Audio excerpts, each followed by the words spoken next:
Hey folks, this is Ron here, and I am here today with a gentleman that, if you're in country music, needs no introduction, I'm sure.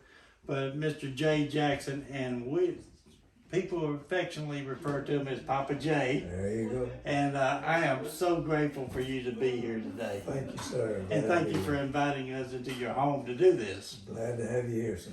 This is one interview, folks, that of all the interviews I've done, this is one that I have been trying for a long time to get, and schedules just couldn't do, but this is amazing. So it's a little different today, but the history that you have is simply amazing to me. Well, it's been an interesting ride for a lot of years, and the secret to knowing a lot of people is living a long time.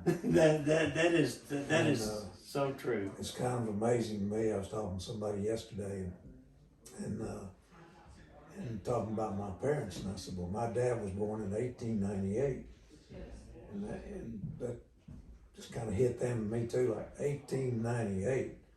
I mean, we done been through the 1900s, and I was born in 1935, which adds up to 88 and a half, or whatever it is, almost heading for 89.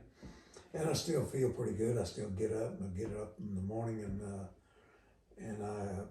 I get up under my own steam, and I walk in there and brush my original teeth and comb my original hair and take my own shower and dress in clothes that I run through the laundry myself. So I figured I've had a pretty good run at it to be able to make 88 years. And I can still go out there and get my car and run to Walmart if I need to. I believe between you and William Golden, I said at 88, I hope I'm able to set up. Well, yeah, that's the way I feel. And, you know, I get up, like this morning I woke up, man, my hands are hurting. They're tingling, and I've been to a nerve doctor and everything else, you know, and they tell me what I need to do, the operation here and the operation there. I don't do that anymore. But anyway, it just, every day I don't feel great, but I thank the Lord every day. I wake up and realize I'm still alive, and I can crawl out of that bed and get up and do whatever I need to do. As long as I can do that, I want to stay here. well, it's like I tell people these days, after 2010, I had an open heart and different things, and I tell people I learned at that time, and I'm not but 64, I learned at that time every day above ground is a good day. It's a good one, and I love every one of them, and you know, I've lived an interesting life. I never really, I had some dreams when I was a kid. My dad was an old country preacher, and I was born in Haskell, Oklahoma on 14th of April in 1935, and you can check this, you can Google it and find out a lot about it, but the biggest dust storm that ever hit Oklahoma hit on April the 14th, 1935, and there was no vegetation left. My dad was a sharecropper in a cotton field, and I was born in a sharecropper shack in the middle of a cotton field. That's amazing. And that deal, I said, I didn't have nothing to do with that dust storm. But I was born there, and the only house, well, after that, my dad was preaching some then, but he wasn't full time. He was raising that cotton patch, and my brother was 2 years older than me, and I don't know if you ever heard of Gene Jackson, but he was a preacher, and he preached all around the world. My dad's ministry was starting churches, getting big enough to pay a pastor and move on somewhere else to start another. So that's the kind of life I lived, and our only home until I was in the middle of the third grade, our only home was a 10 by 10 Army surplus tent. And we had a 33 Chevrolet. Well, after that dust storm, I got a little ahead of myself. He decided that he needed to be in the ministry full time. So we left from Haskell, Oklahoma. Bald Hill actually was the community I was born in. And somebody told me not long ago that's familiar with that area, said there's one building left in Bald Hill, and it wasn't an incorporated town, it was a community. But anyway, I've kind of kept up with it. I haven't been back there, but other people have told me. But anyway, we left that area, and he started preaching full time. So our home was, we went from that sharecropper shack to 10x10 Army surplus tent. I remember you telling me one time, and it just, you know, like I said, the story and the history is amazing to me, and made me think back to my dad telling me stories. And as kids, you say, someone such as yourself tells somebody younger than me that didn't experience all that, think, yeah. But you were telling me, you know, your home was where your dad pitched his tent to preach in. Wherever we were. Yeah. He'd pitch that thing beside the church, or if they had a parsonage where the pastor lived, pitch it close to that. Right. Because usually the outhouse was right behind it. Sure. Wanted to have that convenience. And wherever the sun went down is where we lived. And we'd be on our way somewhere to revival. And that tent, he built this trailer out of an axle that he got at a junkyard. It came out of a Model T Ford, which most people now don't even know what a Model T Ford is. But anyway, that was about what was in the junkyards, because that was the first cars that started showing up, you know. And he went to a lumber yard and bought the lumber, and his old rough sawn lumber. And you get splinters off of it if you weren't careful. Right. But everything we owned was in that trailer. And the top thing in there, before a tarpaulin that protected and kept it all dry, top thing in there was that Army tent. So wherever we were at sundown, or when he was tired of driving, pull over beside the road, and hopefully under an old gas station that was abandoned or something, some kind of a shelter, we'd pitch that tent, and that was our home for the night. And in 1944, we left Sapulpa, Oklahoma, going to California. He'd had a couple of preacher friends that had moved out there, and they started churches, and they called him. They didn't call, we didn't have a telephone, they was writing letters. And we'd pick up mail at general delivery, whatever town was going to be close to.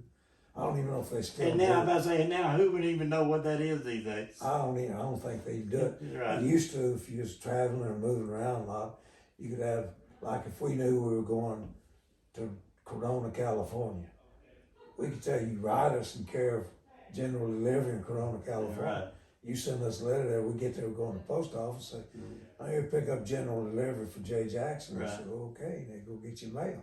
If you had some, I don't know that they do that today, because nobody would know what it is. This is messed up on what they deliver anyway. I ain't gonna tell them where it wind up. But anyway, we took off. My dad had 44 bucks. It was in 1944.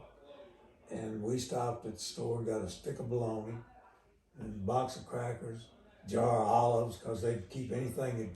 You had to buy your groceries and travel. Right. Didn't have any way to keep them cool. And used to, people would take food, they didn't have refrigerators either. They'd put it down in the well where they drew water. You put your food in the bucket and put it down and it kept it cool, Right. you know, cool enough it didn't spoil. But that, we'd leave, we had our restaurant was with us, because it was a stick of bologna and a box of crackers, and you get a loaf of bread with the bread, you'd eat that pretty quick, you know. Right. And then you'd eat crackers and bologna. And you get a jar of mustard, because mayonnaise didn't travel well, you know, after you open it. But anyway, that's kind of the life we lived, and we lived that for, well, like I said, I was in the middle of the third grade, which would make you 8 or 9 years old. And when we got to California, it took 6 days to get there. And my dad, we came to an orange grove, and people were out there picking oranges. My dad just pulled over beside the road, and he turned around, he parked. And he said, boys, he said, old gas tank is sitting on red, which that means it's about out of gas. Right. And he said, my pockets ain't got nothing but a little bit of jingle in them. That means we're out of money. And that just scared the daylights out of me. We didn't know nobody. We done left everybody we knew 1,800 miles behind Back us. in Oklahoma. And we in California, we out of money, we out of gasoline, and he said, we out of bologna. And I remember how that really scared me. I thought, what in the world are we gonna do? And he said, we're gonna go over here and we're gonna get out of this car, we're gonna walk over there. And he said, I've already prayed about it. And he said, we're gonna see if we can get a job picking oranges. And we had never seen an orange growing on a tree. So he walks over, and we all do. my mother, my brother, and my dad and I. And my dad said he was weighing. There was a guy at a wagon. He was weighing these oranges in, and he was handing the money back when they weighed the oranges in. And so he waited till they got through. He got through taking care of those people. He said, "Sir, are you hiring any pickers today?" He said, "Yes, sir. All we can get." Pitched him 2 kids' bags and 2 adult bags because they didn't want the oranges dragging the ground. Right. Shorter bags. So we picked oranges till it's so dark you couldn't see the trees, much less the oranges on. And so the guy said, he said, "Y'all done real good today." He said, "Would you like to pick again tomorrow?" And my dad said, "Man, we'd like to pick as long as we can." And he said, "Well," he said, "we're looking 3 or 4 more weeks in this grove." He said, "I'd like for you to stay and pick all the way through it." And we did make a few bucks, you know. So my dad asked him if he could pitch a tent. He told me, he said, "We're in here from Oklahoma. We don't have a place to stay. He said, we got a tent with us. We'll just pitch a tent in this orange grove, stay you through if we can." He said, "Man, just find a place to do where we pull trees out, set it up." He said, "Just don't start an open fire, set the whole place on fire." So we were rich enough to have a Coleman 2-burner cook stove. We had a Coleman lantern hung out in the middle of the tent, so we set up. So anyway, we wound up staying there and made enough money to build a house trailer. So he did that. He bought a frame off a wreck truck, another junkyard. He already had experience with junkyards. And we built a house trailer. And I've still got some pictures of that. But anyway, that's the kind of start I had in my life. And I'd always dreamed about stuff, you know. And my brother and I both learned to play guitars as soon as we could reach around the neck one. My dad, driving down the road, he taught us how to sing harmony. And so we sang pretty good. We sung with him in church. And that gave him an edge on most preachers because we could pick a little bit and sing a little bit.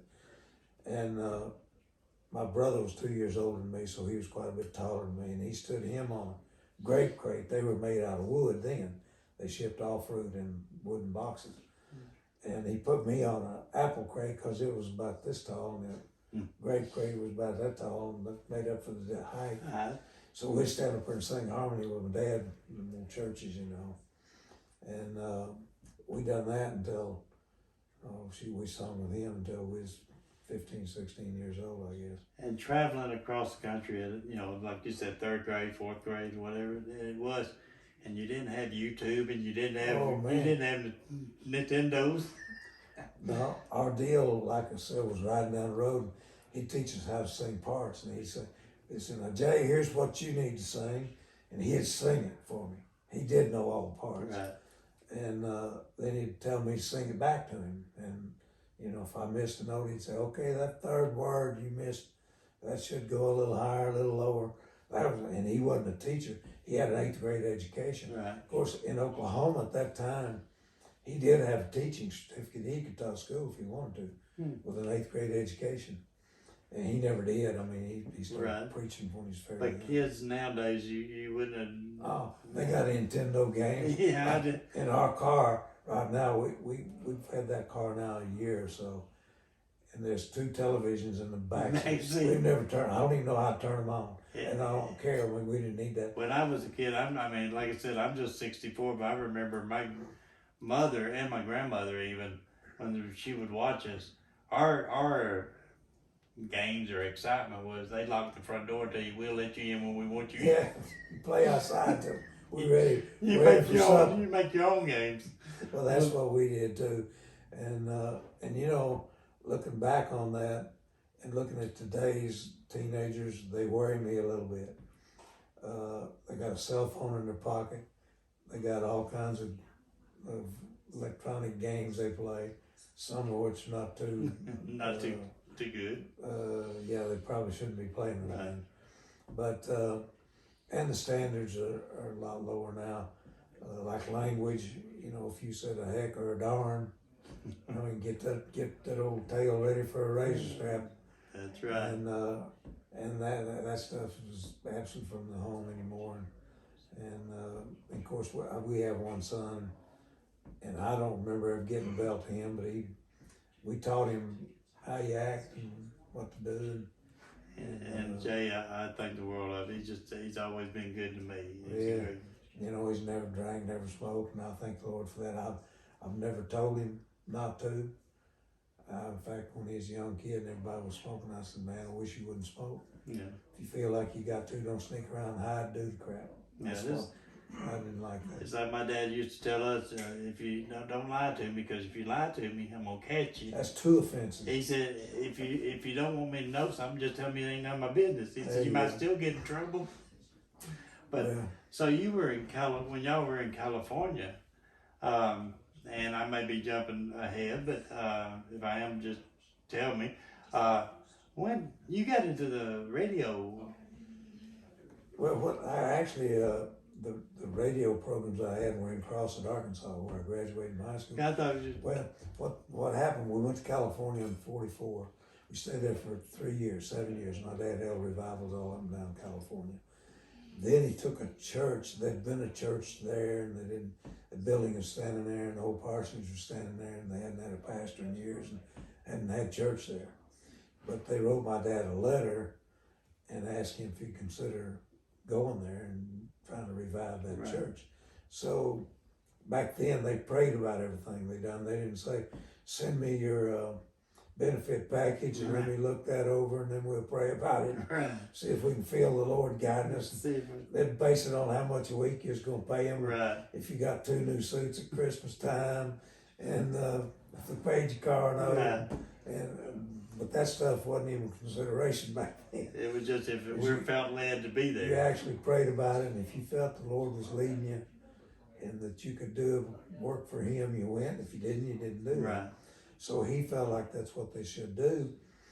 And he had bought this bus from Warner Brothers Pictures. And we was living in this trailer we built. And the trailer was 8 by 20. But the tent was 10 by 10, so we gained a little square footage. And we thought we died and went to heaven day moving that trailer. And these people let us park it behind their house. And they had a bathroom on their back porch, and we shared it with them. They got up from 7 to 8. They had it from 8. We had it. And that was scheduled. They ran on, and we did too. And we met them at church. There's good folks, and they wouldn't take any money for it. They just let us do it. So when we left there, we left the trailer sitting there, and they rented it out. So they had a little rental property. So it come out good for everybody. But he built a motorhome inside that bus. And that's what we left California, and that's what my brother and I learned to drive on. Was that old 35 Chevrolet bus. And when we got to Arkansas, he was trying to build that church. So he took all that luxurious motorhome fitting out of there, put benches down both sides and one down the middle, and we could haul 28 people in it. So my brother and I, we didn't have a driver's license. I was 13, he was 15, and we drove that thing anywhere. And we'd drive around the neighborhood, just pick people up, bring them to church, and we did that the whole time we lived there. Then he got that church going pretty good, went to Monticello, Arkansas, and done the same thing. And went to Crossett, done the same thing, and that's where we lived when I graduated from high school. Okay. And that was in 1953. But I was picking pretty good then, my brother was too. But he was out of school and he went back to California. And I had a little band. And we played for little old events around town and all that kind of stuff. And we played at all the high school meetings where all the school came in the gym and you sat there and played. And this guy just bought the radio. There was a radio station right next door to the school. And a guy from New York had moved down there and bought that radio station. He had a son that had enrolled in school in Crossett. And just a day or two after he came there, we played in one of these assembly programs at the school. All the students were in there, 900 and something of them. And so he goes home, tells his dad, he said, man, this guy over there played music today, and he was really good. I had a band in there, and it sounded good. He said, really? He said, well, I'm thinking about putting some live music on the studio, on the radio. And he said, tell him to come over here and talk to me. So I rode the school bus and it was 7 miles. If you missed the bus, you're out to the side of the road and you hitchhike. But people would pick you up then. That's before all this robbing and killing started with hitchhikers. But anyway, he come and looked me up the next day and said, man, my dad wants you to stop over there. He wants to talk to you about a live radio program. And that was the only radio station in Southeast Arkansas. And so, boy, as soon as school was out, man, I took off over there. And I did miss the bus. But one of the guys that played with me in that band, his daddy was a preacher too. He was a Church of God preacher, and he had a Church of God. My dad had an Assembly of God church there. And his daddy had a car, and he could get it anytime he wanted. So from the radio station, I called him. They had a telephone. I called him and I said, man, can you get your dad's car and pick me up at the radio station, give me a ride? And he said, yeah. He said, what are you doing at the radio station? I said, I'm over here trying to get us a place to play. So anyway, Julian Hayes was the guy's name at that radio station. He said, man, my son was he said he was knocked out with the way y'all played and sung. He said, act like a professional band, you know. And he said, what's the name of your group? And I said, oh, we don't have a name, you know. I mean, I said, we just play at school and little events every now and then at the park, you know. Somebody called wants to come over and play, and we do. I said, we play and sing church more than we do anything. And he said, well, I tell you what, he said, can you play 30 minutes? And I said, Lord, yeah, we can do that easy. And he said, well, be over here Saturday ready to play at 12 noon. And he said, I'll come on and I'll read the news for 5 minutes. And then he said, y'all be ready to play. Then he said, I'm going to ask people to let us know if they'd like to hear that every Saturday.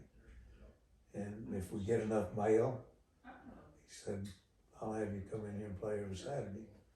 And he said, I don't pay you to do it, but I give you the time and you can sell spots. And the money you get for selling spots, you can keep.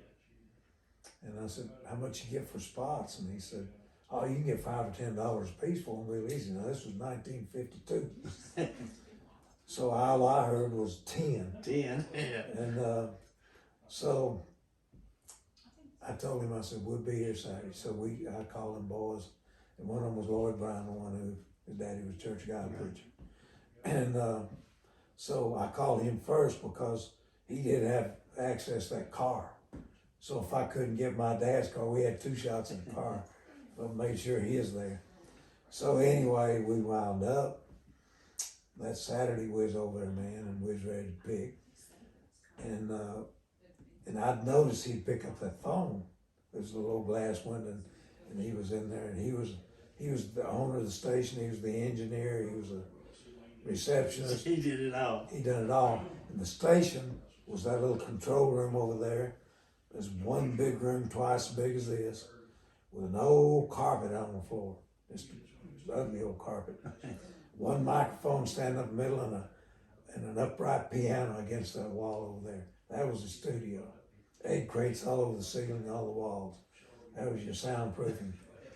And anyway, we done that show, and after it was over, he told me, he said, boy, I've been getting phone calls. And he said, I didn't even ask for phone calls. I asked him to write, send a card, letter in, let us know what you think about it, and if you'd like to hear them every Saturday.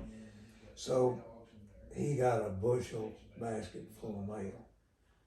And almost all of it was saying, yeah, they'd like to hear us. So for 2 years, I had a radio program on that station.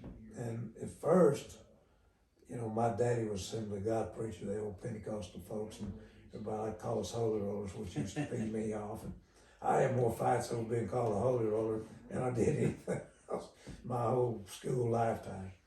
But anyway, they called my dad a holy roller. That's what made me mad. Yeah. They called me one, I didn't care. And they did praise the Lord a little bit. Now they got praise and worship. Don't sound like praise or worship to me. But that's just my own little opinion. Yeah. But they did practice a little feeling in their services, and maybe were a little exuberant on occasion. But I didn't like the name Holy Roller, and it bugged me when people called us that. But anyway, some of the people in the church took offense to my dad letting me sing in the church and still do that program. They called it the devil's music because I sing in country music. Yeah. And so I went and told old Julian Hayes, the owner of the station, I said, man, I've got a problem. It may end up me having to quit this program because I don't want my fact, my dad's church, his ministry had a good thing going there, Right. And I told him what the deal was, and he said, well, I don't even understand your story. He said, we're a Jewish family. We got, we believe in God, but we got a whole different set of things than your Assembly of God people do. But he said, would it help or make a difference if I gave you a Sunday morning program singing church music? And I said, sure, it might. I was thinking about the $10, for those spots. Yeah. And so he gave me a Sunday morning program doing gospel stuff. And I was raised on them old gospel songs. I knew tons of those. So I had 2 radio programs. My last 2 years of high school across in Arkansas. And people no longer, it didn't matter then. It didn't make any difference. And half that mail was from church people that didn't think it was right singing devil music on the radio. And anyway, that kind of mixed me up a little bit. But I went out and I never failed to sell a $10 spot. I couldn't do but 6 programs. Right. But I never went to call on anybody that didn't buy one of those spots. And I had 2 car dealers, and I was green as gourd. I didn't know nothing about it. I had to write my own script, what I was going to say about them. And I said the same thing about both them car dealers. Best car dealer in the southeast Arkansas. You can't get a better deal anywhere you can get here. And I read the same thing for the other one. His competitor. So Julian called me in and he said, you might ought to review, what you're writing on these people. He said, they're great ads. He said the same thing about 2 guys that are direct competitors. So you need to think up something different to say about them. Don't say either one of them are the best there are because you got 2. Right. So he gave me a little lesson on selling advertising. So I got an advertising lesson. I got a lesson on church people opposing the devil's music. I got a lesson on being there on time, ready to pick and sing. When the minute hit on that clock, you had to be picking. So I learned a whole bunch right at that radio station. But I was the biggest tither in the Cloverdale Assembly of God Church in Crossett, Arkansas for 2 years because I gave my pickers $5 a piece, and I kept the rest of that money. I had 2 programs. I was selling 6 spots each.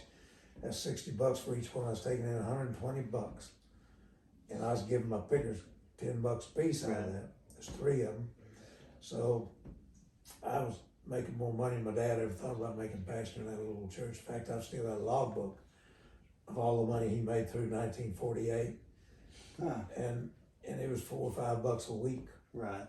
But you could get a hamburger for a nickel and Coke for a nickel. And if you went out to eat, that's what you went out to eat. Yeah. You wasn't thinking about a ribeye steak or a king cut prime rib. I didn't know there was one. My dad called bologna round steak. Yeah. So we thought when they fried bologna, we was eating some steak.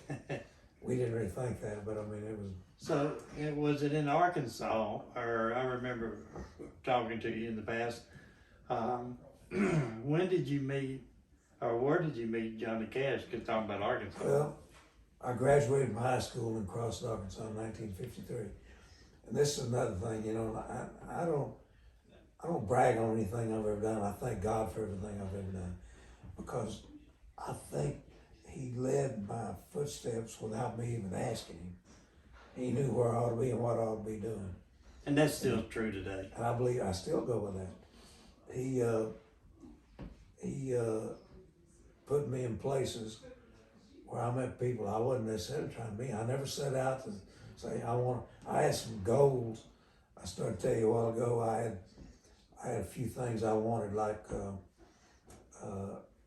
I wanted a diamond ring because I liked when I seen somebody with a diamond ring, that impressed me. Yeah. I wanted a Gibson guitar because we had old cheap guitars, most of them no names. Got a K, we finally thought we'd arrived when we got that, and that wasn't a lot better than we had. I wanted me a Gibson guitar, a diamond ring, and I always dreamed about a Cadillac car. And I said, if I can get them things, I'll be happy in my life. When I got that radio program, first thing I done is I bought a diamond ring, a quarter of a carat, for $60 at Trammell Jewelry Store in Crossett, Arkansas. I had a job at the Piggly Wiggly store too, when I had the radio program. Right. I walked from the school to the Piggly Wiggly every day, and I passed Trammell Jewelry Store. I stopped and looked in that window. One day Mr. Trammell come out, and he said, and by then they knew who I was because I had a radio program. And he said, Jay, I see you every day stopping looking at one. What are you looking at? And I said, I like that ring right there. And he said, you make any money off that radio program? I said, yeah. And he said, do you get paid to do that radio program? I said, yeah, I get paid to do it. He said, can you pay $5 down, $5 a week? And I said, yeah. He said, well, come on in, we'll fit it up for you. So I bought me a diamond ring when I was in the 11th grade. So that was my first dream come true. Then my brother and I saved $quarters and bought us a Gibson ES 125 guitar. And by then he was playing a banjo and an accordion. So I was playing the guitar. Right. So basically it was both of our, together we bought it. But it was mine, you know, I played it. So I had a guitar and had a diamond ring. But it was a bigger step to get that Cadillac. But I did get one. And it was pink and white. And it was a Fleetwood, had black and white interior. And I bought clothes to match it. I was working then, making me some money after I graduated from high school. And went back to California. But as soon as I graduated, my folks knew I was going to leave because I was going to tell you, Julian Hayes called me in there about 2 months before school was out. And he said, man, I just want to tell you something. He said, we have never liked Arkansas since we've been here. He said, we're New Yorkers. We can't get that out of our blood. He said, I've sold the station. And he said, we're going to be moving back to New York. And he said, they know about you, they've heard your program, and they think they'll probably want to keep you. But he said, I can't guarantee they will. When they buy it, it'll be theirs. And they were going to take over like 2 months after school was going to be out.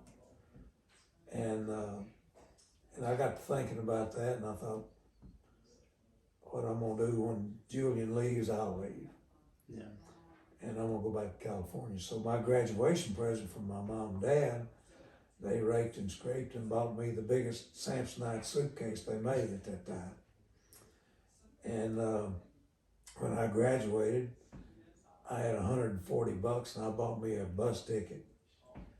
And I took that Gibson guitar and an amplifier and a lap steel. It was a silver tone that I'd bought ordered from Sears Roebuck. And I got me a Greyhound bus station ticket and I headed California. And that was in 1953, so I wound up, got drafted in the Marine Corps in 1957. But in 54 and 55, I was playing. I played at Knott's Berry Farm, and I played on a program called Cal's Corral. There was a guy named Cal Worthington. These guys started saying all the good guys wear white hats. He was a Dodge dealer and a Ford dealer in LA. Had this program on KTTV, which was Channel 5. And you got to be really old to remember that. And most people that I know today are not. But anyway, I got a job playing the guitar on that program. And I made $12, so it wasn't for the money. Right. Because I had a job that was paying me a lot more than that. But I met everybody from the Grand Ole Opry, everybody from California that played music and were professionals. They were guests on his show. It was a pretty big show, pretty good show. And he had a lot of popularity. He'd get his suits at nudies, and he wasn't rhinestones, but he had pinstriping around the little moon pockets, we used to call them, have little airs at the end of them. He'd wear a white suit, white hat, a red necktie, red sharp-toed cowboy boots. He'd come out to banging on the hood of them cars and do his own commercials. Right. But he'd come out and one day he'd come out leading about a 4-foot alligator on a leash. He'd come out with a bobcat or a monkey. Chimpanzee was my favorite. But everybody thought he was about half crazy, but he's just smart as a whip, and he knew how to get your attention. And if he walks out with an alligator, you're gonna listen to what he says. Oh yeah, yeah. And it's about a car, you know. You don't want to know what he says just because he's got an alligator. That's the whole thing, and that's why he done it. He knew that. Right. But anyway, Johnny Cash was a guest on that program the first time I ever met him. Lefty Frizzell was a guest on that program the first time I ever met him. Wound up being a good casual type friend with him before he passed away here in Hendersonville, because he lived just a few blocks from us. And of course I met his brother David, and he's one of our best friends now, and Alan. Yeah. I mean, they're all great folks. So I knew that whole Frizzell family because I met Lefty to start with, was impressed with him, and then wound up wanting to meet the rest of them. But I never set out to meet people, but I worked for a glass company in California when I first went out there. And I put glass and mirrors in people's houses. And I put all the glass and mirrors in a Richard Nixon house in Trousdale Estates. I put glass in Liberace's house. I put mirrors in Liberace's house, and his brother George built a new house in Encino, California. I put all the glass and mirrors in that house, and I made some glass tabletops for Dinah Shore's husband, he was a movie actor too. He was a cowboy actor. Right. George Montgomery was his name, but he made tables and stuff like that. And he had one he wanted a piece of glass on. I made it for him, but I was cutting a mirror out when he walked in there because somebody told me there was no way you could cut a mirror out of a flat piece of glass. And it just happened. I was working on a piece of broken mirror, and I was cutting out a heart, and I figured out how to do it. And George came in there, and I didn't know him from Adam. Coming in with a piece of driftwood he picked up off the beach. He cut the top of it off even, the bottom of it off even, where it's set flat. Wanted me to cut a piece of freeform glass, make a coffee table out of it. And so I did, and he said, I'd like to buy that heart-shaped mirror. And I said, oh man, I'm right through it. I hadn't even polished it yet. I just figured out how to cut it. He wanted me to sell it to him like it was. He said, my wife's crazy about hearts. And he said, I'd like to take that home and give it to her. And so I just said, shoot, you can have it. And I said, let me polish the edge a little so you don't cut your hand. I polished it a little bit, gave it to him. He calls me back. He said, she wants 8 more of them. So I wound up, I made 9 mirrors for Dinah Shore. Yeah, and Dinah Shore's from Winchester, Tennessee. Oh yeah, you know, the first place she ever sung was in on the Donahoe Hotel, Ronnie McDonald. Yeah, Red Boiling Red Springs. Boiling Springs. I couldn't think of the name of the place. I go there all the time. I just couldn't remember the name of it. But she first sung her first So gig. that's an old hotel. That old hotel up there. Yeah, that's 100-something years old. Yeah. But anyway, I have met all kinds of folks, and then I got drafted in the Marine Corps in 1957, and then in '62, I was still playing out there, and I was singing in a gospel quartet called the Songfellows, and it was an old Southern gospel quartet, and California didn't have a lot of them. The Songfellows was the hottest one out there, and I met all these quartet people come out there, and we'd work up and down the coast with them, Right. and everybody kept telling me, man, you need to be in Nashville. You're a pretty good guitar picker, you're a good singer, and you could really do good in Nashville. And I got to believe in that crap after a while, you know. My wife was working in a bank, and I talked her into believing that she ought to quit that job at the bank, and I ought to quit singing with Songfellows Quartet. We need to load up our belongings in a U-Haul trailer and move to Nashville. So we did that, and I got here and I found out I wasn't really what they was waiting on. Everybody said, man, you too fat, there ain't no fat country singer, and at that time there wasn't. So I wound up, I did get a job. I sold cars for a while, sold beauty supplies for a while, and I didn't feel like I was called to do that kind of work. And I got a job. I was the first one that John T. Benson hired to work at Heartwarming Records, and gospel people know that label. It turned out to be the biggest gospel label going by the time he passed away. But I worked for him for about 2.5 years, and it's kind of funny how that happened. He was located then in Nashville, where the building they call the Bat Building now is. Right. And they had a building there, him and his 2 brothers, and they printed high school annuals and textbooks and stuff like that there. And it was a 4-story building, and John T.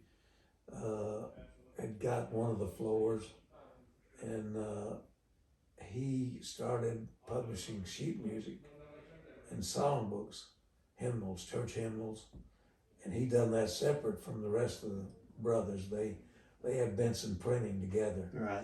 And he had Benson Publishing Company was his operation. And he walked in the bank one day, and my wife waited on him, and while she was waiting on him, they brought her name tag and put it in front of her. And he was standing there, and he looked at it, and he said, Gene Jackson. He said, you're new here, aren't you, Gene Jackson? And she said, yes, sir. And he said, I can tell you're not from around here because you don't have our accent. And he said, where are you from? And she said, well, I was born in El Dorado, Arkansas. That's right on the Louisiana state line. And she said, I lived in California for the last 6 years, and we just moved here. And he said, what brings you here from California? And she said, my husband is a guitar player, and he's a singer, and he came here to get closer to the music business. And he said, what kind of singing did he do in California? And she said he was a gospel singer. And he said, oh, that's my line of business. He said, who did he sing with out there? And she said, he sung in a quartet, and he said it was Bob Jones and Songfellow's Quartet. And she said, oh, John T. just lit up, and he said, I knew Bob Jones when he sung with the Earl Weatherford Quartet in Akron, Ohio. I knew Bob Jones when he sung with the Statesman Quartet in Atlanta, Georgia. I knew Bob Jones when he moved to Fort Worth, Texas, and started the Songfellows Quartet. I knew Bob Jones when he moved the Songfellows Quartet to Los Angeles, California. And he said, your husband know anything about running a record label? And she said, no, he's never done that, but he's a fast learner. And he said, tell him to come down here and see me in the morning at 10 o'clock. And he said, I'm right down the street on the left. It's Benson Printing, going that front door on 4th Avenue, and tell him you're there to see John T. Benson. So when she got home that night, she told me about it, and I was tickled to death because we sung out his songbooks. Right. Songs of Inspiration was big. He had 8 of them. And then he had regular church hymnals too. But sheet music is the biggest printer of religious sheet music in the world at that time. But he wanted to start a record label that was legitimate, as he said it. He said, there's some in town, but he said, they're ripping them people off, and they're not making any money, they don't get royalties. He said, anything that's made, the record label's getting, I'm gonna start a legitimate record label for nothing but gospel singers. And he said, I need somebody to head that thing up. So she told me all what he had said. Of course, I knew who he was, I'd never met him. So I walk in down there the next morning, and that was in the period of time where I was selling cars at Coggin Chevrolet, which was at the foot of the Woodland Street Bridge where Titan Stadium is now. And so anyhow, I went and walked in there, and there was 2 things, and there was a desk close to the door.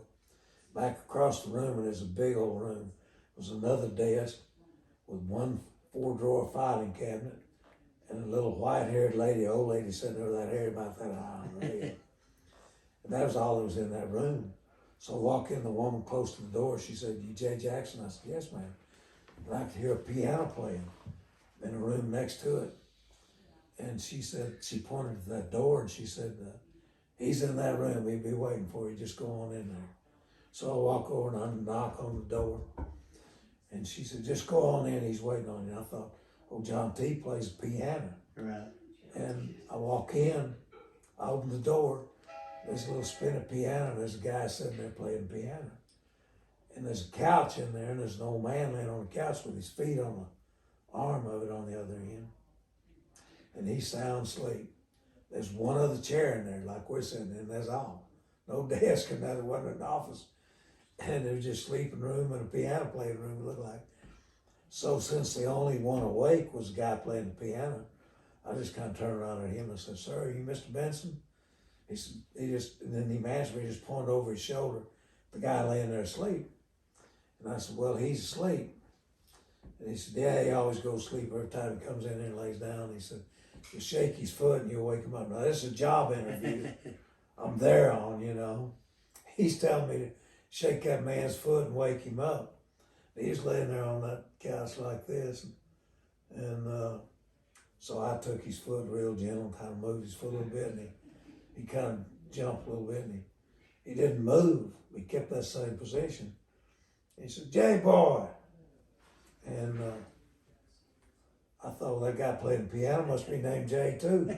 Because he act like he was looking at him. And I didn't answer, neither did the piano player. And so he said, he's still laying there like that, and he said, hello. And I said, oh, I'm sorry. I said, you speaking to me? And he said, yeah. He said, we'll get this little business out of. He said, I don't guess your beautiful wife told you, but he said, when I was born, I had a problem with my eyes. He said, I look one way, but I see another. He said, I'm looking straight at you. He was like this. And he said, my eyes are crossed. And I don't know how that struck me, but I didn't know what to say. And I didn't know whether to say, I'm sorry, or address that, or just go on and talk about something else. So anyway, I said, man, I'm sorry to hear that. And I said, I just didn't realize you were speaking to me. And I said, I thought you were speaking to the man playing the piano. He never did acknowledge us until later in the conversation when John T. had already hired me. And he said, I'll pay you. He told me, he said, I'll pay you $60 a week salary. I'll pay you car. He asked me if I had a car. And I said, yes, sir, I have. And he said, is it a nice car? And I said, it's a sedan DeVille Cadillac. And he said, a nice model? And I said, yes, sir, it's a 61. And he said, have you got a payment on that car? And I said, yes, sir, $141 a month. And I said, 60 a week probably ain't gonna happen. and anyway, he said, well, we'll talk about that. But he said, now this was in 1962 or early 3. And so $60 a week was pretty much going rate around here for a lot of jobs. But anyway, he said, well, we'll have to use your car. You're gonna have a lot of traveling to do.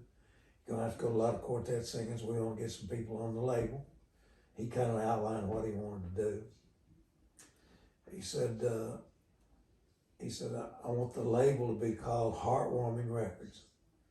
And I used to do some artwork. I've done pen and ink drawings and watercolors and stuff since I was a kid. And I had a pad in my pocket and I took it out and I just drew 2 hearts kind of overlapping, and I put Heartwarming on the top, and then I put records down below that. I said, is that what you're talking about? He said, that's it exactly. He said, that'll be our logo. So we're off to a big start already. We done developed a logo and a name for the company. He's talking about me working there, and Elmo's still playing the piano, the guy playing the piano. Turned out to be Elmo Mercer. Yeah. Big songwriter, Elvis on Downs recorded his songs. And he wrote a few country songs, but he was mostly exclusive gospel. And he worked for Benson for 10 years. And when John T. said, I'll pay you car payment, pay all your car expenses, I'll give you an unlimited expense account because you're going to have to take a few radio people out to eat. You're going to have to, spend a little bit of money. Yeah. So he said, you'll have an unlimited expense account. So the guy at the piano stops playing. He turns around for the first time. He said, Mr. Benson, he said, I've been with you for 10 years. And he said, I make $70 a week. And I've never heard of an expense account unlimited and making somebody's car payment.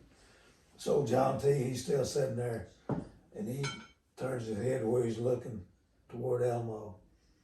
And he said, Elmo, I'd like to suggest that you take a look at your royalty sheets. Yeah, so get your royalty sheets. And he said, you got paid in other ways. Yeah. He said, I'll try to take care of you.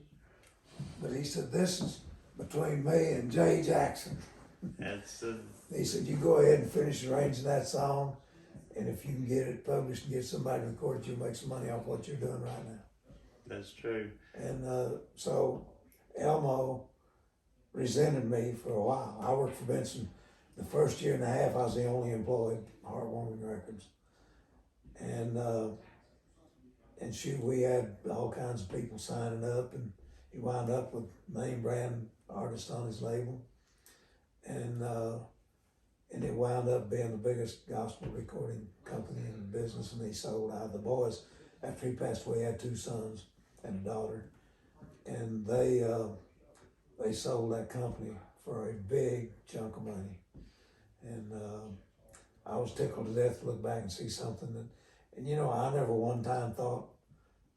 thought about going to a record label or a publisher company try to get a job with a record label.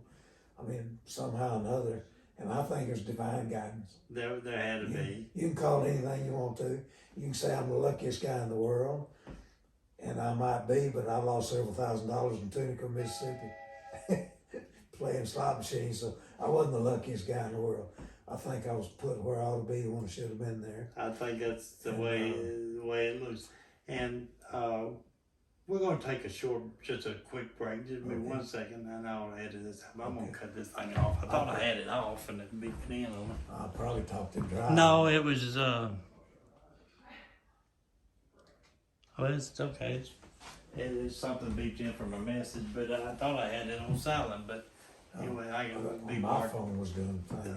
Okay, maybe I didn't know if it was mine or yours, but no, I want to make sure it wasn't mine, and that we were still recording. I had a couple of messages on this off. I want to go. Yeah, I don't know if I'm hitting what you want to talk about. Oh, you definitely did. Oh, anything you want to talk about is good with me. But Bob Jones, and this would be out of it, but I met Bob one time. Him and Nick Bruno over at some church over here. We were gonna do a concert. We did a concert for somebody over there. I don't remember, but we had talked a few times. I seen that Bob. He just died. Okay. And he was the son, Bob Jones, that John T. Benson knew was his daddy. Oh, okay. So there's 2 of them. So he was Bobby when I sung with him. Okay. And he had just gotten married. He graduated from school, went to college, and got married. And he had just started with a quartet just before I did. Okay. And so I did sing with him out there. Then, this is a funny twist too. Years later, Bob and his daddy had a music store in Monrovia, California, when I was singing with him. And Bob and Bobby ran that store, and they had a couple other people that worked for them full time too. In fact, I taught guitar lessons in there for a while. Crap, I don't know about teaching guitar lessons. It's just a small world. It is, you know. But anyway, they had that music store, and Bobby, they sold the store, but Bobby had an offer from Thomas Organ Company to come to work for them. It was really a big offer. No. So he went to work for them. Then he worked for them for several years. Then Steinway offered him a job as the vice president of Steinway. So he was vice president of Steinway Piano Company for about 12 years. Okay. Then, somehow or another, John T. Benson sold the publishing company, and his boys had sold the record label, the whole shooting match, to Zondervan or one of them big outfits. Right. And they hired Bob Jones to come here and be the general manager of Heartwarming Records. Okay. And that's crazy that I sung with him when he was 19 years old, and just getting married and all that kind of stuff. And then I moved here. I didn't ever know he was here. Right. I was in the restaurant business by then. And then he ends up being the president of the label that you were the first one to run. Yeah, and then he went to work for Samick. He was the head knocker for Samick America, and he done really good. And he passed away just like I said a couple of months ago.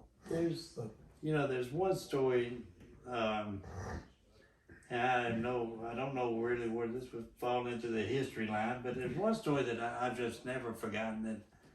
We're going back to real quick to Johnny Cash.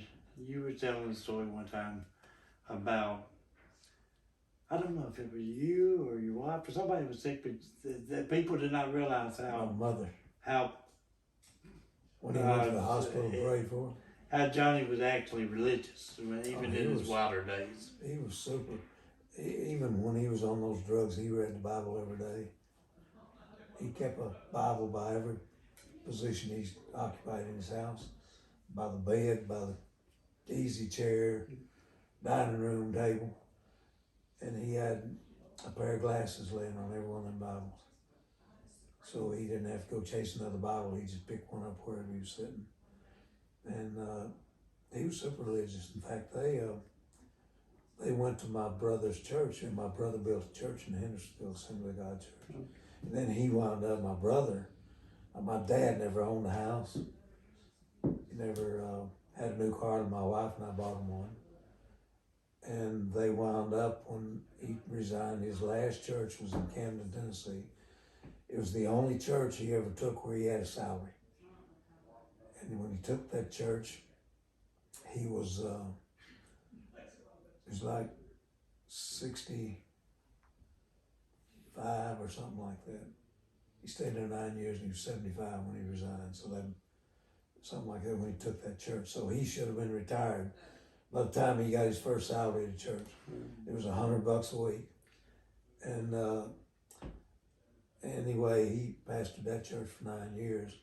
And my mother had cancer, so he resigned. And we bought him a house trailer and put it on the lake over here.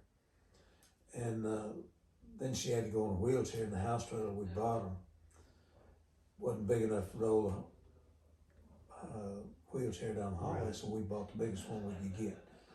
And I mean, that was their home when they died, but it was a nice big, both those house trailers were nice, nicest places they ever lived. And, but he didn't care. I mean, he'd done his ministry, and he felt like he'd done what he was supposed to do. I feel like he did too. Even though I didn't like it, it was uncomfortable for us. Right. I changed schools 16 times before graduating high school. And my brother Gene, he got halfway through the 11th grade, and we were sitting there eating dinner one night, and he looks at my dad and he said, I don't know how you feel about this deal, but he said, I'll tell you what I want to do. He said, I want to quit school right now. He said, I'm tired of moving around. He was real quiet, never said anything. Everybody thought I'd be a preacher because I just want to talk. Gene never said nothing. If you came in the house, like y'all came in here today, he would get him a book and he'd sit over and read. I mean, he'd say hi to you. Right. And then he'd say goodbye when you left. Right. He wasn't interested in sitting there shooting the breeze with you. He didn't care what you done yesterday or what you gonna do tomorrow. He just read. He wasn't wanting to mess with people. Right. He just sat there and read the whole time he was there. And I never read a book in school. I'd have Gene read them. I'd read them fly covers. I'd give a book report and hit and miss, and he hoped to hit enough of it I'd pass. And I did. I got caught once or twice. They said, you didn't really read that book, did you? And I said, I read most of it. I might have skipped some of it. But I mean, I'd have him read a book. He could read a book that thick in about 2 hours and tell you what he said. And so he was blessed in a lot of ways. But he quit school. He went back to California, worked in a lumber yard, and took accordion lessons. He could play an accordion like Lawrence Welk. And he could play guitar, and he could play a 5-string banjo, and I played steel guitar, old lap steel, and I played the guitar. And my dad wanted us to learn to play the piano because they didn't have piano players in them old churches. I could play in 3 keys, and Gene could play in 3. We taught ourselves. And we had this girl that could play a piano with me, and she showed us, like, this will be a chord if you do this. And right. Place your fingers there and push that down, that'll be a chord. And so we took that information she gave us, and I learned to play on them white keys, and he learned to play on black ones. And we'd sit at the front bench close to the piano, and they said, turn to number 35 in your hymn book, we're gonna sing Power and Blood. And whichever one of us could play the key closest to it, jump up there and play it on the piano. And I mean, we never were piano players, but he got really good on the piano. I didn't care much about playing the piano, I was into guitar. Right. And I got to where I was a pretty good guitar player, but I can't play it all now. My fingers are numb, you play by feeling, you shoot, you can't play. I mean, you don't know if you're pressing them down far enough. Right. Right.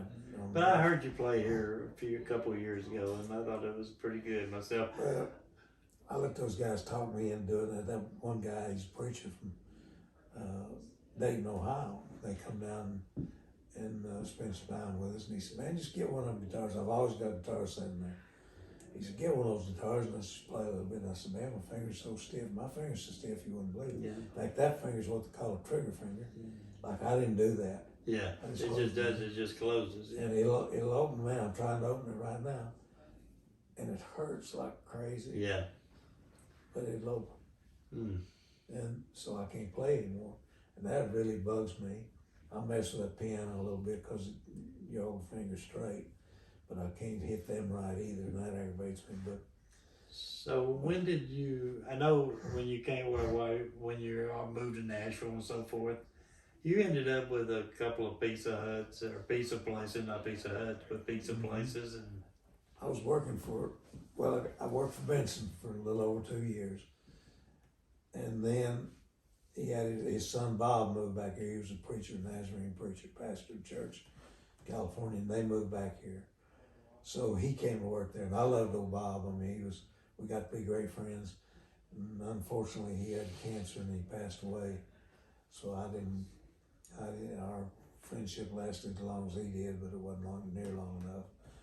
But after he left, we had cut a record with Jimmy and Carol Snow. That's Hank Snow's son, right. Willie and Stoney Cooper's daughter, on Heartwarming Records, and through them I met Hank Snow, and I loved old Hank Snow because he was different, right, and his songs were different. I was an old ballad singer, you know. I didn't sing much about moving on or the Golden Rocket or stuff like that, but I still liked what he done because he was a superstar at that time. But anyway, Jimmy and I got to be real close, his son, and Gene got real close with Carol Lee, so we were real good friends for a long time.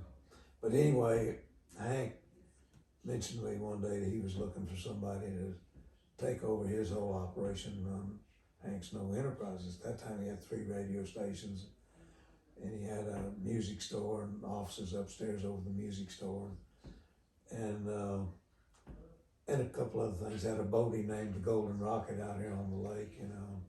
He wanted me to just keep all that stuff, take care of all that, keep it on. Everything but his touring. right. His recording, I didn't have to do that. So anyway, he made me an offer that was unbelievable. Now, John T. Benson, after we got away from Elmo, he told me, he said, I was planning to give you 100, but he said, I wanted to keep you under what I was paying Elmo. And so he said, I'm going to give you 100 a week. The expense, I'm going to pay you car payment, the expense account. And I did wear that Cadillac out. I mean, I was gone on home. And, but I went to every gospel singing there was to find The artist. a group that I thought would fit that label. Yeah. And I did. And then we wound up, you know, I don't like to say I've done something for people because it makes it sound like you're bragging, but I met the Seagull family and Naomi. I met the Rambos. Dottie and them. I met the Tennesseans, who was a good group back in those days. Anyway, these people wound up signing with Benson's Heartwarming record label. So I brought a lot of people in, made acquaintances with them. I was blessed to work with Naomi. Really? Back about 10 years ago down in Fort Payne, Alabama. I took her, and it was not Naomi and the Seagull brothers, it was just Naomi and the Seagulls. Yeah. There's a guy named Jerry, and I can't remember the other one. One of them, anyway, Naomi was in her 80s and could run circles around me. Yeah. But it still had a voice, you know. She was the group. She was. And James, you know, they had to hire me, and this kind of stuff I don't want nobody to tell. I don't want to make anybody look bad, and I don't want to try to make myself look like anything else. But they tried their best to hire me to sing with them. And what happened, I met him. Now, this is another unusual deal, but this way my life has worked. I'm driving that Cadillac. John T's paying the payment on, he's paying all the upkeep on it. And I'm coming through Alabama. I've been to Florida and South Georgia, calling radio stations. And I really was everything that label had. I was the only one there. I mean, John T. Benson bragging on when he's talking to you. Right. And, but he wasn't out, he didn't travel. I mean, you know, he come in, he'd go eat breakfast, come in, lay down on the couch. Right. And if I talked to him, most of the time I was sitting in the chair over there. He was sitting right here looking like this. And I ain't making fun of him for having an eye problem. I didn't think it was that bad.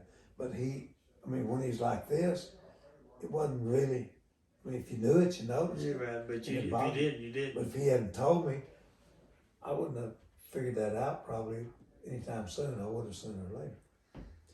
But anyway, well, I forgot what I was even talking about now. I was going to tell you some big story. When he had the lady, when you walked in and he was sitting there. What was I was talking about bringing somebody that label. We were talking about Naomi Segal. Oh, Segal Brothers, how I met them. Right. I was coming back, and I was on my way home, and I was hollering it.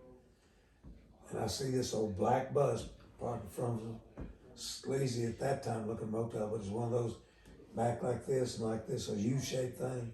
And the pool was out there in the middle of that motel. And this black, excuse me, old black bus sitting there, old Flex. I don't know if you know buses or not. But anyway, I looked at it and it said Segal Brothers and Naomi on the side of it. I just hit them brakes and shut her down. I just whipped a U-turn, this old 2-lane highway. Whipped a U-turn, went back. This bunch of people was out in that pool. So I walked around there and the pool, the bus was kind of hiding the pool from the road. But I walked around there where these folks were swimming and I said, excuse me, but I said, would you happen to know where the people riding this bus, do you know what room they'd be in? And one of the guys said, that's us. And it was. And it was James and Lamar and her name, what's her name?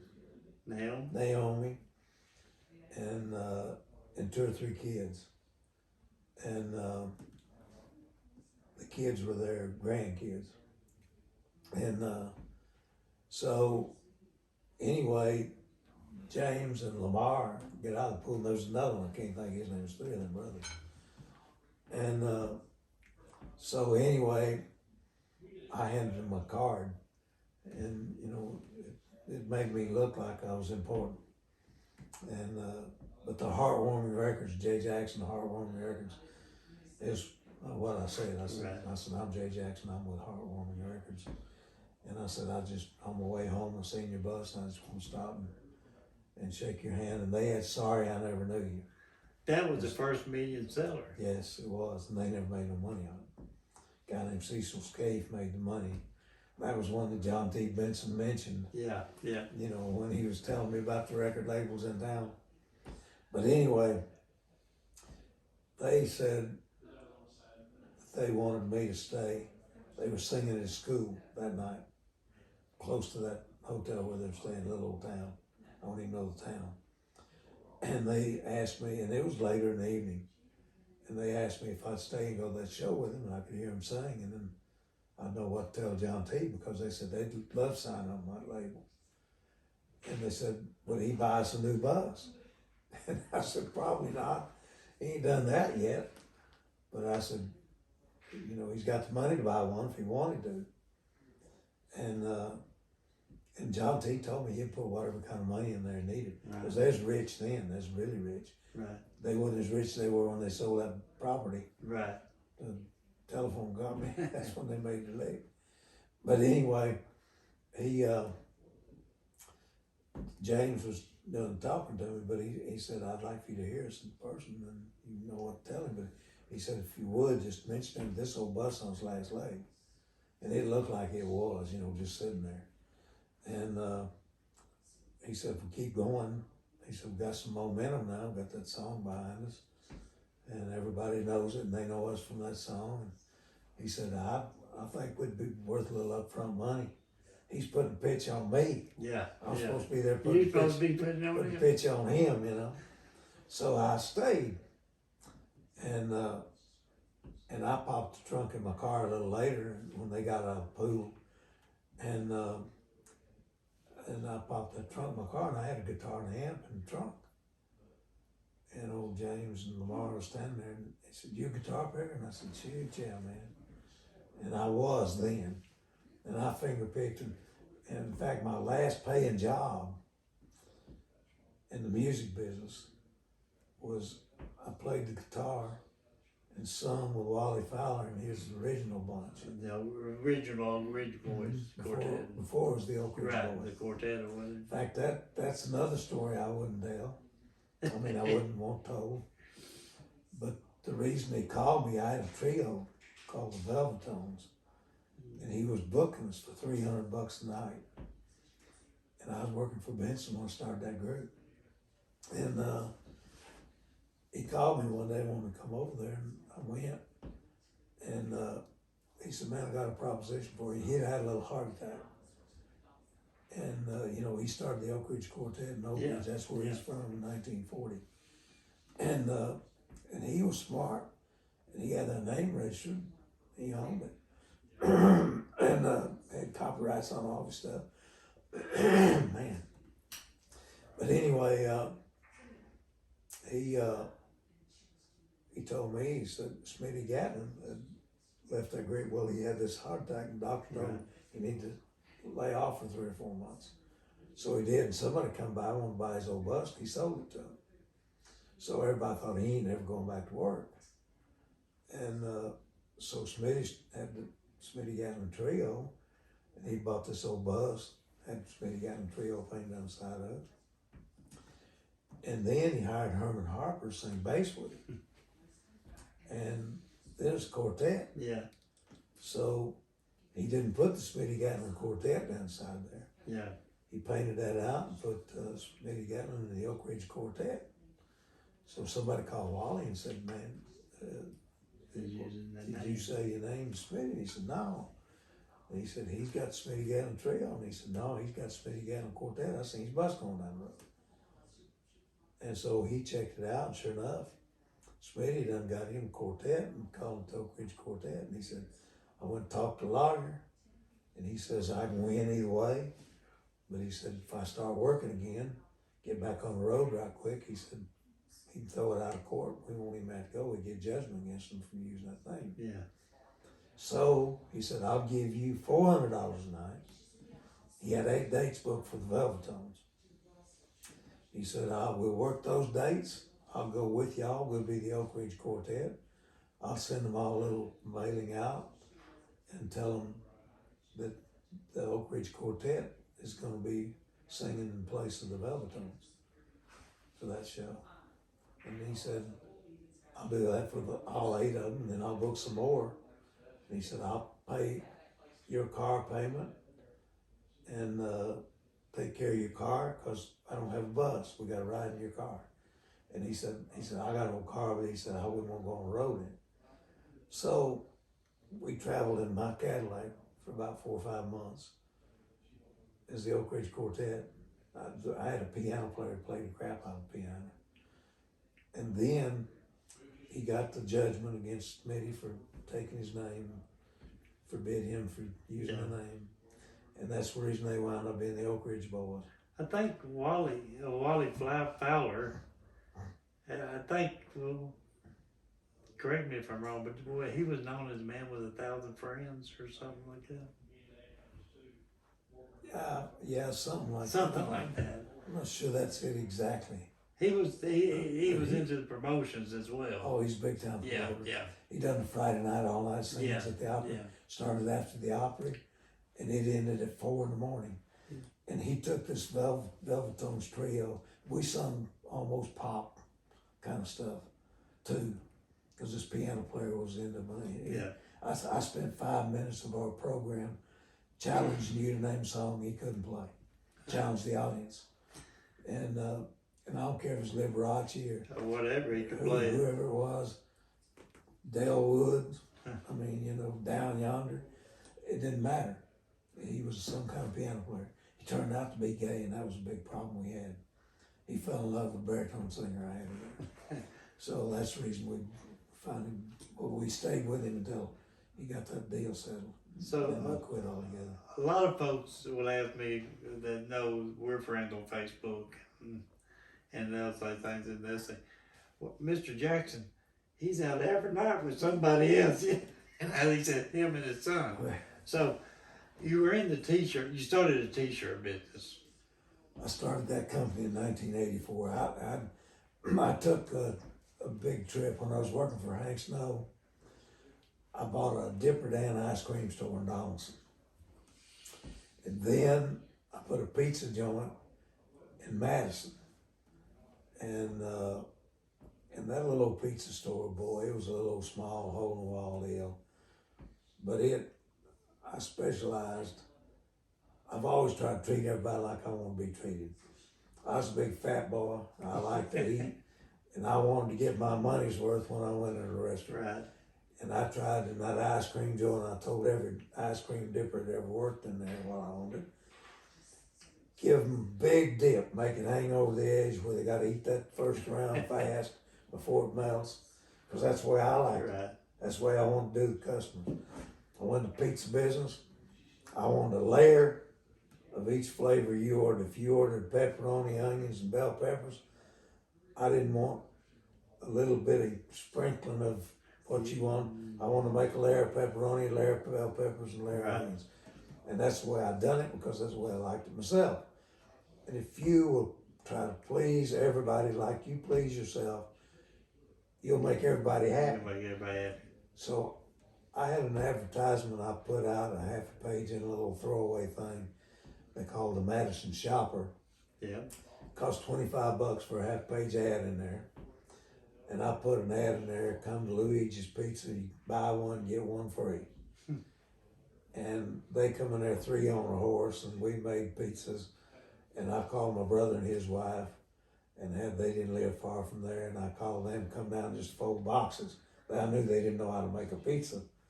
But a chimpanzee could fold a box if you showed them how. So I had to have some help because we didn't have enough help in there. My wife and I were in there as fast as we'd go. And the employees were hired, but they're doing their thing. But anyway, that was the last ad I ran. And I kept that store for about 3.5 years, and I sold it to the Singing Deweys, a gospel singing family that moved here from, I think, Nebraska is where they came here from. And in fact, they're still around. LaVoy's a friend of mine on Facebook now, and they still travel some, and he also is a preacher who preaches. But anyway, I had such good luck with the Luigi's place, and I had a little girl that worked there. She was 4 feet and 10 inches tall, and she was real bouncy and had real long hair, and she ironed it on her ironing board to keep it straight. And she walked in, and I'll have that made when I worked for Hank Snow. Had a ring made. Like I said a little earlier in this conversation, I loved anything glittered, and I wanted diamonds. Glitter. Now I got more diamond rings than I got fingers, and look gaudy, and I know that. So you can call me gaudy, but I don't care. Stuff I like. But I had this thing on. It's got that J in there. So she walks in and looks at me, and she said, Papa John, what caused you to put a pizza joint in this little old place here? And I said, where do you get this Papa John? And she said, well, you just look like that ought to be your name. You got a J around your neck. So I assumed you was named John, and I figured you was old enough for me to call you Papa. And that was funny to me. I liked that. And I thought, this is my kind of people. But anyway, she ate that pizza, and she was talking to me all the time she was eating. And she looked like she was about 12 years old. And she asked me, she said, why don't you give me a job in this joint? And I said, when you get 16, come by here and talk to me. But I can't hire anybody that's not 16. Then she whips her driver's license out. She's 19, going to interior decorating school in Franklin. And so it turned out I didn't hire her that day, but I did hire her. And she always called me Papa John. She never called me anything else. So I got ready to open my next pizza joint. And I found a building in Hendersonville that I was looking at. And I was talking to the guy that I had managing that Luigi's Pizza joint in Madison. And I said, I believe I'm gonna rent that building, start another one. And I said, I'm trying to decide whether to change the name, see if I can do the same thing twice with a different name. And that might be an indication to me whether I was trying to franchise or not. And they were franchising everything then, you know. And she spoke up and she said, well, I'll tell you one thing for sure. If you don't call it Papa John's, I'll never step foot in there. I won't work in there. I won't eat in there because you're Papa John, and that's what that next one ought to be called. So like I told you, done a little artwork from time to time. I got a pad, and I draw out a building, kind of like that building was. Put a sign up there, just said Papa John's Pizza. And I used old steamboat letters, you know, like I think would look good on a pizza joint. And she seen it laying there and she said, that's it. That's what I'm talking about right there. So I named that next one Papa John's. That was in 1968. And everybody thinks I was connected with those guys. I wasn't. Some of those guys ate with us. They knew about our place. Right. Because I wound up, I built a new building that seated 216 people. Right. And I had a balcony around three sides, had a big stage over the kitchen. Hired me a bunch of hillbillies and we played country music, sold Italian food.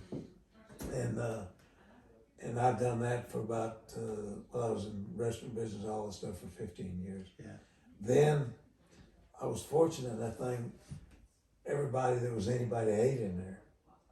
So we had all them stars eating in there all the time. And so I knew a lot of them. And Conway Twitty called me one day, and after I got out of the restaurant business, and I made one tour with an art show. Right. And toured around the country selling I'd done watercolors and pen and ink drawings, pencil drawings. And I made that one tour, and I was gone more than I was in all those other jobs. And I liked being out there doing an art show. Right. I didn't like being gone. I decided I wasn't going to do that anymore. And I just got back, and I'd done an album cover for Conway a few years before, and I'd done a thing for him when they opened Twitty City. I drew this collage, and it had his office and his home and a bus and his 57 T-Bird, and, right. and a picture of him and a bunch of songs fanned around there that were all number ones that paid for all that crap that was in the picture, you know, the Twitty City complex. Right. But anyway, he called me and wanted me to come up there, and I went up there. And he had started this company to do his own merchandise.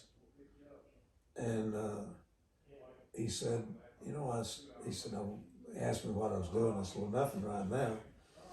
And he said, I've started this company to do my own merchandise, but I need somebody to come in there and sell for me, because he said, everybody's calling, wants to do their merchandise. I need somebody to, he said, I got the guys do the printing.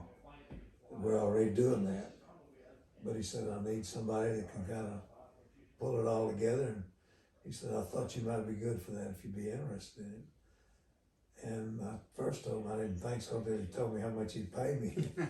He was a lot more generous than Benson. So you thought, well, maybe I am interested. I thought I'd get interested pretty quicker. Keep on talking, I'm getting interested. And so I went to work for him. And I worked for Concessions Management, a company that he owned for 3.5 years. And he was one of the nicest, kindest people I've ever known to work with. And then after he passed away, they sent me the original that I had drawn from him. It hung in that gift shop over a display of prints that they sold of that picture. But after a month or so, they had that picture in a puzzle form, and they had it on a brass plaque. And then they had a 16 by 20 of it that was the pen and ink drawing of the watercolor tint I'd done. But anyway, they sent, well, what I started to tell you, he called me up there after they'd opened the gift shop and been open for 3 months, I think it was, end of the quarter. He called me up there and I walked in, he's got a check and he hands me a check. And I said, what's that for? And he said, that's your part of the pictures that we've sold of that drawing, that the prints we've sold of that drawing that you done for us up here. I said, man, I gave that to you. You don't owe me nothing for that. He said, nope. He said, I get royalties on my songs. He said, I want you to have a royalty on your artwork. So they paid me a check on a regular basis for what they sold in that gift shop. then when he passed away, they gave me that original painting back. And I got it hanging in this house right now, hangs upstairs. That's. So I thought that's pretty classic. That was classic. 'Cause I gave it to him as a gift to him. He didn't have to give me any money for it. If I give you something, it's yours. Conway I was. loan you something, give it back. You know? Conway was. Of course, I met him twice as a younger guy. Of course, my mother. If Conway Twitty was anywhere in 300 miles, she was going to be there. Oh, man. Conway had a restaurant, and you know this in Memphis. It was called Twitty Bird. Oh, yeah. So Tweety Bird. I grew up in Memphis, so we would go over there before he was going to be at the Mid-South Coliseum, and we'd eat.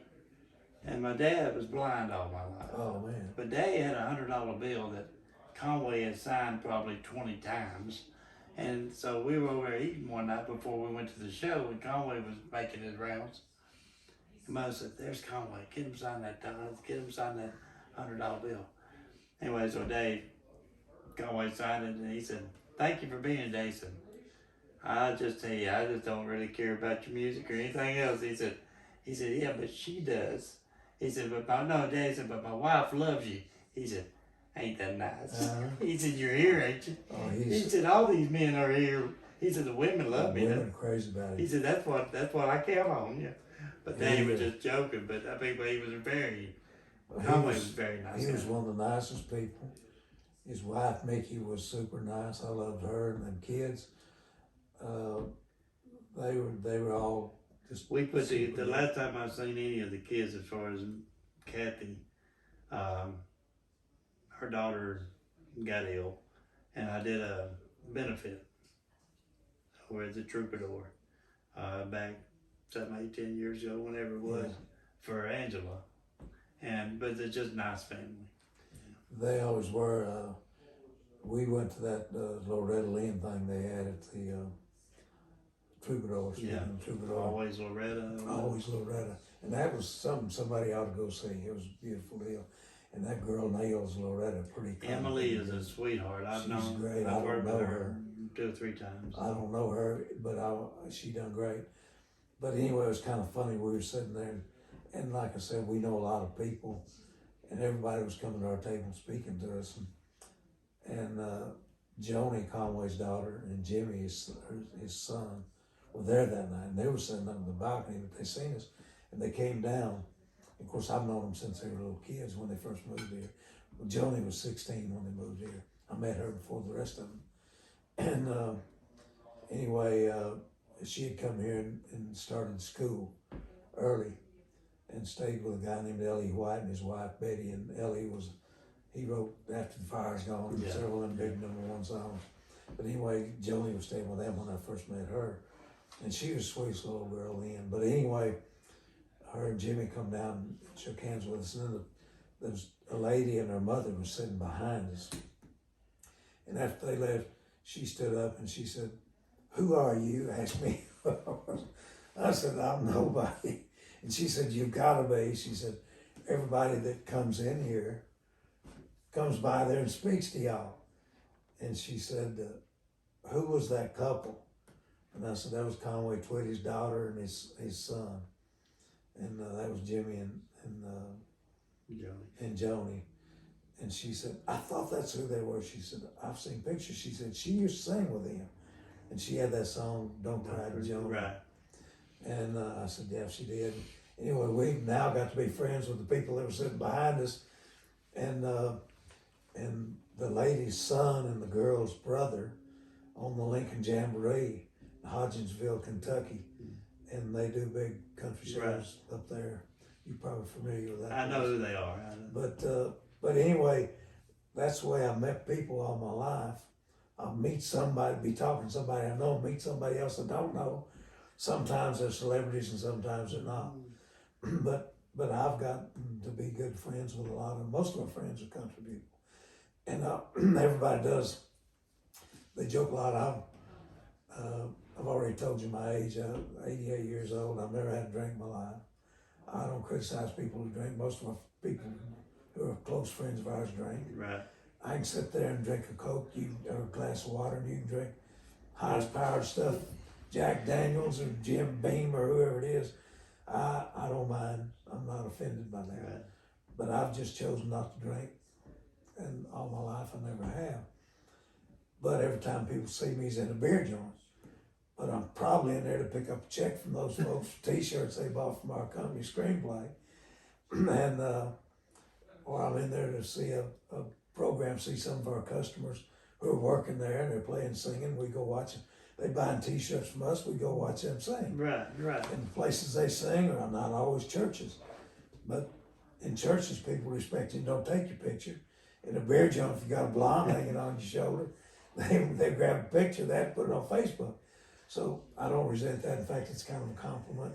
It is. And you know, we've met a lot of people and we've met a lot of good folks. And I'll tell you something about the beer joints where you see us. Like the Troubadours one, and those people do benefits. They done one yesterday, and I was there. For Rodney's brother. Rodney Collins owns that place, and he owns the Music City Bar and Grill, and we do T-shirts for him. That's our business part of the angle. But I love those people. They're great people. And old Rodney wears a cross around his neck, and I said something about liking that cross, and he told me what he appreciates about that cross. And it was a deep religious experience he has. So don't judge a book by its cover, the business somebody's in. He does benefit shows. That one was for his brother yesterday. Brother's in the hospital in intensive care on a machine, and he asked everybody to pray for him, and I think a lot of people did. He was there. He wasn't up bouncing around, but he was there. But he has raised thousands of dollars in the last couple of years that I've known about for people who have cancer, people who have heart attacks that don't have money to pay their own hospital bills. He'll go in there and get a bunch of hillbillies together And do a performance. and we'll print them 100 T-shirts and give them to them so they can sell them for $20 a piece. And I give them a piece of art that they auction off, and some of those things brought $500-600 a piece and pick up some extra change. And I said, somebody said something to me about every time they see a picture of me, I'm in a beer joint. And one time somebody said that right after they'd done one of these benefits, and I said, I'll tell you what, I'm familiar with your church, and I've never seen your church do a benefit for somebody that had cancer. They done one over here and raised $22,000 for somebody that did. So you don't judge people by, it's like they can be what they want to be and do the Lord's work. And I believe they do that when they do a benefit for somebody that can't help themselves and they're helping them. So I'm all about that. I've done the benefit we were talking about and others, and but people would say, well, that family, it ain't about the family, it's about that person that I'm doing it for. Yep. And I said, I don't care what the family has or don't have. I mean, it's for this person. You know, one member of family be Richard Rockefeller and the rest will be and I said, and you don't know if you don't know all the family details, and we don't. I don't care. This is what I'm doing it for. I don't ask. And if somebody tells me, like it was kind of funny, somebody called me about doing T-shirts for a benefit show at the Troubadour. This was 2 or 3 years ago. And she told me her name when she called me, but she didn't act like she knew me, and she didn't remember me at that time. But when she told me what her name was, I knew her, and she'd been a #1 backup singer years ago when I used to do a lot of demos before I lost my voice and all this other stuff. But anyway, they wanted to buy 100 shirts to try to sell and raise money for this benefit. Yeah. And she told me what it was for, and I told her, and she told me what they wanted on there, and I said, we'd be happy to donate 100 shirts to that cause for you to sell them. And then we got talking, and I asked her if she was the one who used to do demos, and she was. And so anyway, we done those 100 shirts, and then somebody else asked me if I'd sell one of those. I do a print of the Ryman. I did one of the Ryman Auditorium. And somebody asked me if I'd sell one of those, and I said, shoot, no. I said, I'll give you one. And I took it and had it framed. And I put it in about $150 frame, you know, they look pretty good.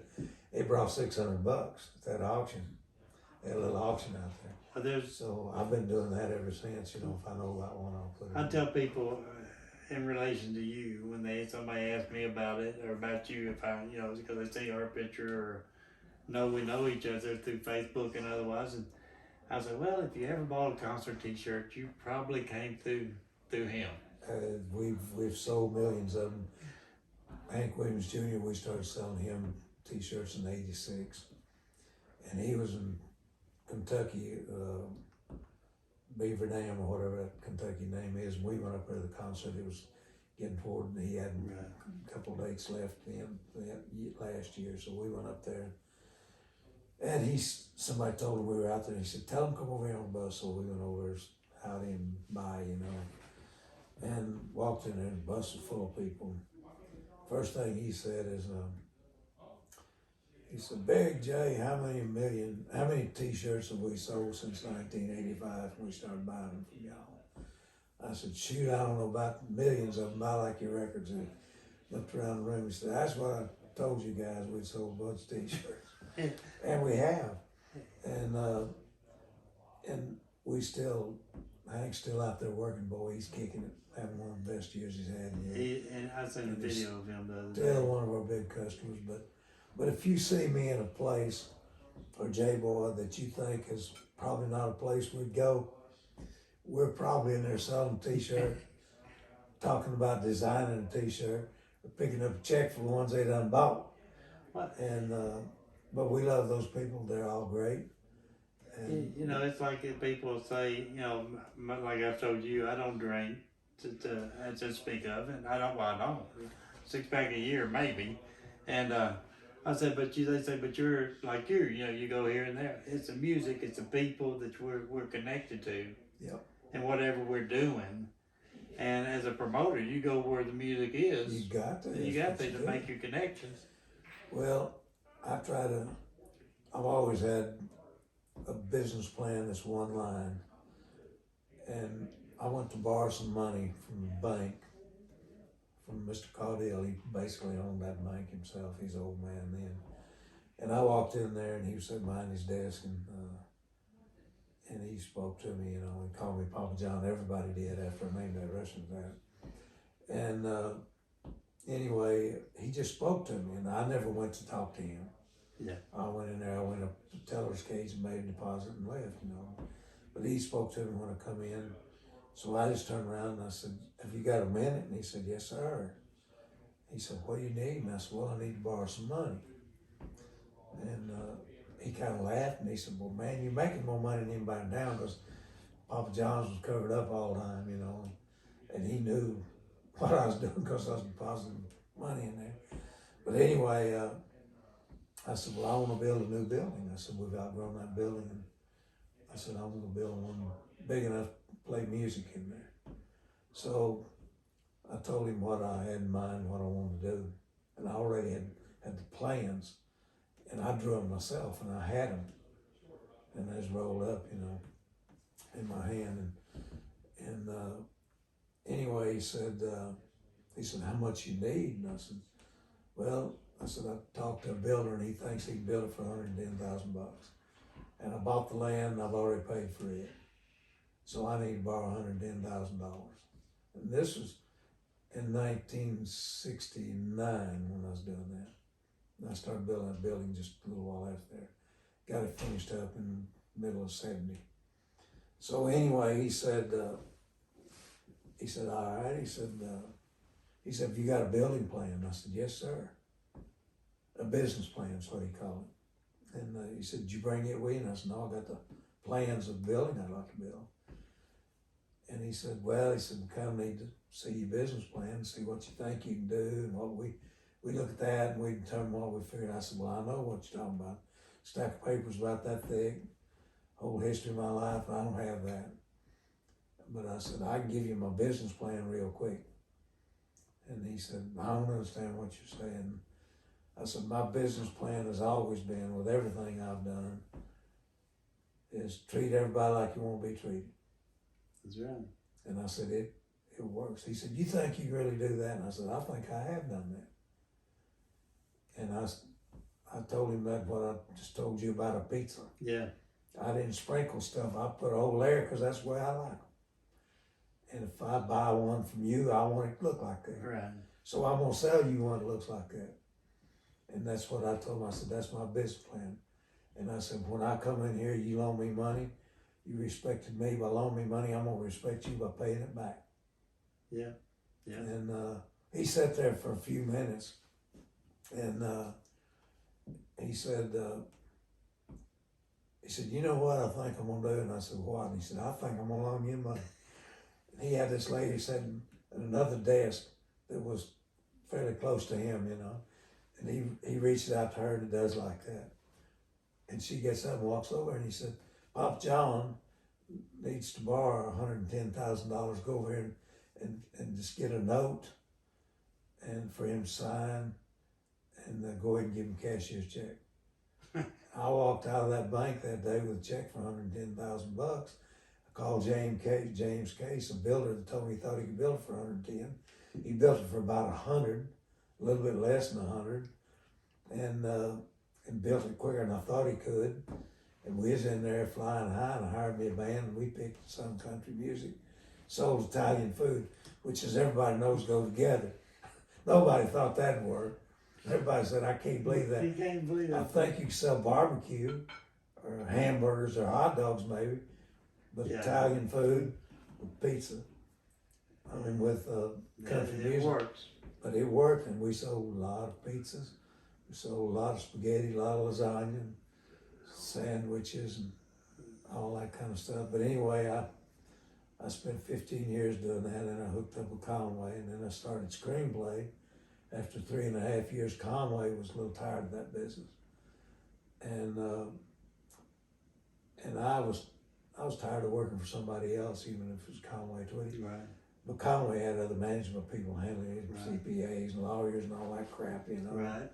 And so I started a company called Screenplay. And to start with, the first big job we had wasn't in entertainment. But they were building a nuclear plant in Hartsville up the road about 50 miles. And everybody that worked there on that property had to wear a hazmat logo Right. on any piece of clothing they wore. So we got the job of printing that hazmat logo on all their wearables up there. And so that's what we were doing. And then we got Randy Travis, and he had just had 1982 and On the Other Hand were super hits. And so we got him over there, and we got Hank Williams Jr. And first thing you know, buddy, we had everybody. And our our list of clients in the t-shirt business looks like the who's who of I have country seen and a bunch of prints, the actual prints. Mm-hmm. And you know where I've seen them. And I said, but I've seen them, and I thought, who have they not done? Yeah.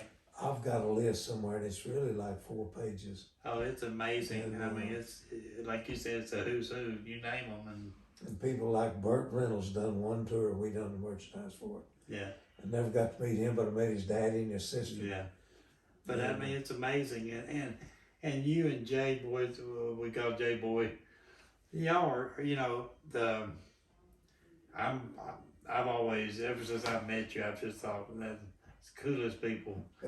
You know, and you treat, like you said, you treat the way you want to be treated. Well, it's kind of funny, you know, I've met all these celebrities, and like we done Merle Haggard's merchandise for 32 years till he passed away. And I've tried to be careful and I'm not the kind of guy that because I know them, you can come in here and say, man, I don't want you to introduce me to him. Yeah. If I hope and pray a situation will happen where you'll wind up there and I'll wind up there and I can say, meet my friend. Yeah. Yeah. Ron. I like for that to happen for you, but I would not take you to their house or to their office Or give a number. or give them a phone number or go backstage and You know, as a promoter, we get asked. you know the same thing. You get deal people with- saying, can I just want to say hi. If you do it for one, you do it for all. And you can't do that, and it's respect. I've had a lot of people want me to pitch songs. My answer to that is, man, I've written a lot of songs myself. I've had 16 songs recorded. I had one that was good enough. I went and bought a new Cadillac. Right. And Billy Walker recorded a song called Carlina that I wrote. Right. And I got that first royalty check. I went and bought me a new Cadillac, thought I had the gift of songwriting. And that was the only one I ever had I could have bought you dinner with. The rest of them, I mean, I got $38 royalty checks from BMI. I think the last one I got was like $12 or something. But it's amazing how friends will ask you things like that. They don't mean nothing by it. They don't realize where it puts you. They want a meeting, and you just can't do it. And And talk about songwriting, not to cut you off, but songwriting, your songwriting. Papa J's nominated for a Josie Music Award. I didn't know anything about that. I wrote a song called Building Back the Bridges that I've burned. And it starts off, you know, he burned a whole bunch of bridges and then he realized he made a mistake. So he starts trying to build them back. And a guy, a friend of ours from Akron, from Dayton, Ohio, is a preacher. He's a good friend. He's the guy that taught me into playing the guitar a little bit. Well, he's a good songwriter. And years ago, when he was younger, he had several songs recorded, and he's back writing again.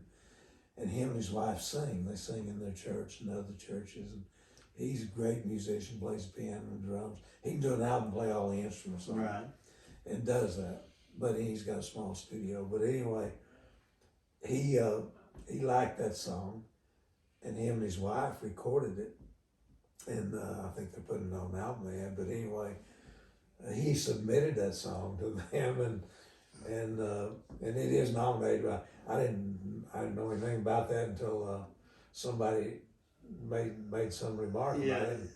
And I said, I think it's a well-deserved nomination. And Josie Music Awards, just for folks that don't know, they're the largest independent music awards in the world. And they have so much other stuff going on, record label they own. They do everything. And the Josie Music Awards, strictly independent. And this year it's at the Opry, the Grand Ole Opry. I've been fortunate enough to win one of them, been nominated, I think somebody told me twice this year. And there again, last year when I was nominated, somebody told me, and I said, I didn't know I was nominated. Yeah, but it's a great thing, and for a young independent or old independent, it's out there. Well, you know, I'd love to win it. I don't expect to. You're competing against some people that really, you know, I never took songwriting serious. I never took art serious, and I haven't made a fortune with those things, but I've enjoyed doing it. I enjoy writing. What you enjoy. I enjoyed that artwork. Like I said, I never ever presented myself as a songwriter. I never pitched my own songs. And what I used to tell people, I started telling that and got off on something else, but people would say, man, I got a song I want you to give to whoever at the moment that they thought that song would fit. And I said, man, I'm sorry, I sell t-shirts, I don't pitch songs. And I said, I write songs myself, I don't pitch mine either. And I've never done a cold call with a CD in my hand or a cassette as they would use when I was doing it. And walked in there and said, man, I got a song I want you to listen to. I've never done that, ever. I've had some of them say, man, I heard you wrote some songs, I'd like to hear some of them. And Billy Walker, the way he recorded that song he did, I was at Jimmy Snow's church on Dickerson Road, and I sung that night, and I sung a song called Almost Home that I had written. After the service, Billy Walker was there. He was a Grand Ole Opry star at that time. People today probably don't remember him either. He and his wife were tragically killed in a car wreck a few years back. But he turned out to be one of my best friends. But he was in that service that night, and after it was over, he walked over to me and he said, man, I love that song. He said, I'm getting ready to do my first gospel album. And he said, I want to ask you if you knew who wrote that song. He said, I'd like to put that on that album. And I said, I know the dude that wrote that song. And I can go ahead and speak for him. He'd be tickled to death if you recorded it. So Almost Home was on his first gospel album. He looked at me and said, "Did you write that?" And I said, "Yeah, I did." So he recorded it. He was on Monument Records at that time. And a few days later, he called me and he said, "I got a question for you." And I said, "What'd that be?" And he said, "Have you ever just considered writing a song for a particular artist?" And I said, "Lord, no." I said, "I've never thought about that." And he said, "Well, I got something in mind I'd like to have." And he said, "You might be able to write it." And I said, "What is it?" And he said, "My first big hit was Cross the Brazos at Waco." Nobody remembers that either unless they're old as me. Yeah, I remember the song, but I'm not as old as you, but I love country, old country music. Well, a country music dyed-in-the-wool Right. fan will know it. But anyway, Cross the Brazos at Waco's old gunfighter ballad. And it was had a good feel to it, and it sold him a lot of records and got his name recognized. It made him a Grand Ole Opry star for a lot of years. He sold a lot of records, played a lot of shows. But anyway, he said, "I'd like to have something with that flavor to it, but just completely different. I don't want it like it." But he said, "I want to put Grady Martin playing the guitar on there, and I want to put some trumpets on there." And he said, "I want that kind of sound, that kind of flavor." And he said, "I don't care. It's got to have some love in it. It's got to have some tragedy in it." And he just told me this stuff. What you wanted. What he wanted. Writing that down on my little memory bank, which was a lot longer then than it is now. And so that night, I was sitting down in Luigi's Pizza Joint in Madison. And I was sitting at one of the 4 tables I had in that place. That's how big it was. And I got thinking about that. And I had seen a picture of this Mexican girl on velvet with a big rose in her hair. And I had that girl pictured in my mind to write about. So, and I was saying a bunch of Mexican names, come up with this Carlina. And I thought that might fit, So I sat there, and I didn't have room in that little place for a guitar, but I had a baritone ukulele. I kept under the counter, and I told this little mini girl I had working there, I said, "Hand me my ukulele." And so she reached in and got it and handed it to me. She said, "Are you going to sing?" And I said, "No, I'm going to think, and I'm going to write something down." And so anyway, and there wasn't any customers in there, and it was a to-go place. I mean, Right. people ordered and come in and picked them up. So anyway, I got that ukulele and I was sitting there, got me a melody going, And he told me he wanted Grady Martin playing the guitar, and I knew that style he played. Right. I was trying to do that, So I come up with a little melody, and I wrote that song. I wrote it that night. So I called old Billy the next morning. I said, "I might have wrote your song last night. I don't know if I did or not. But I wrote a song about a girl named Carlina, and she gets shot and killed in the middle of it." And he said, "Man, that sounds good." He said, "Oh, I'll be over." He said, "I'll be right over there." So he did. He lived about 10 minutes from there at that time. So he came in there, and I took that baritone ukulele and played it and sung it for him. He said, "That's it." He said, "I didn't hear nothing in there I want to change." So he calls Fred Foster that day. He said, "Set me up a session, man. I got my next single. I want to get in there and cut it." And he had enough clout. He was in the driver's seat with his record label. Usually you're not. You know Right. how that works.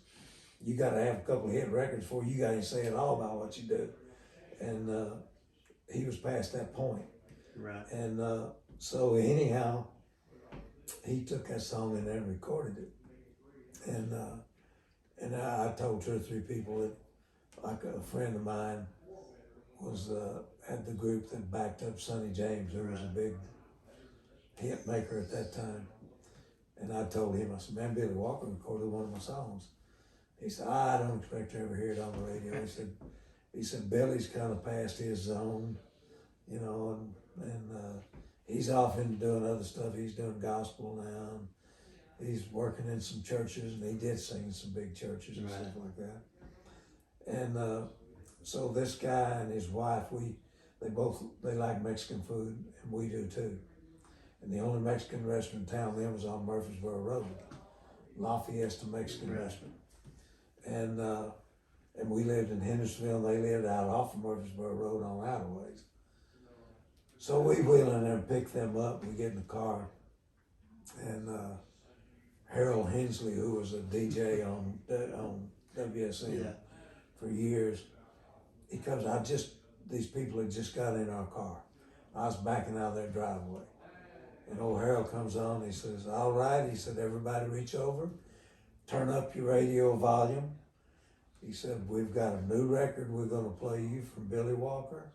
It's the greatest thing he's had since Cross the Brazos to Waco," which was the song he told me To make it go get as about. close to as I could get. That's all I need to hear about that. I done got paid for writing that song.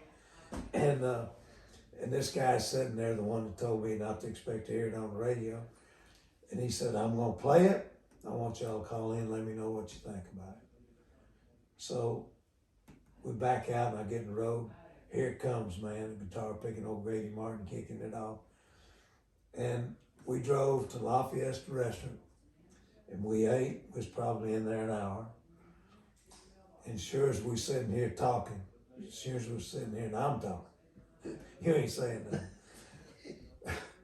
We get in the car, Harold says, "Man, you won't believe the phone calls we've had on Carlina, and we're gonna play it again."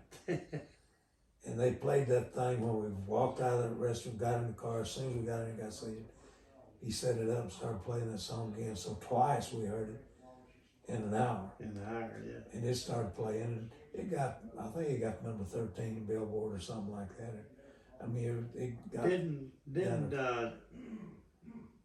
maybe it's, correct me if I'm wrong, but Billy did Walking in Charlie's Shoes. Oh, yeah. Yeah, I thought it. Yeah. No. and he had a song called "1,000,001" that Yeah. went pop, Yeah.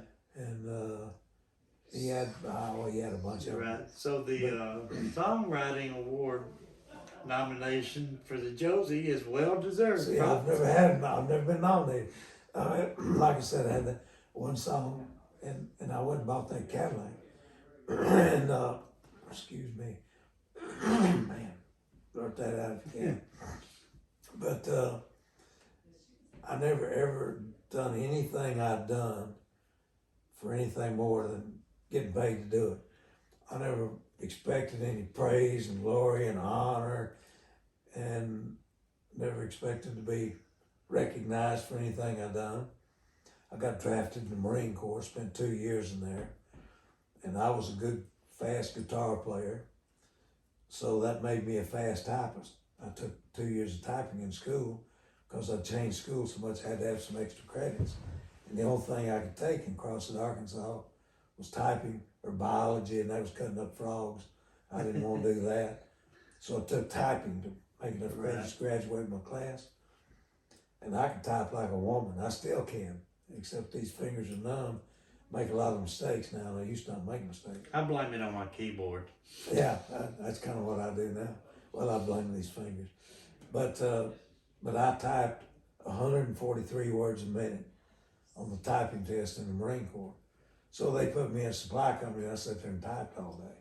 That's what I did. And the last 7 months I was in there, we got a new company commander, and he comes around and introduced himself to everybody, and I'm sitting there typing away, you know.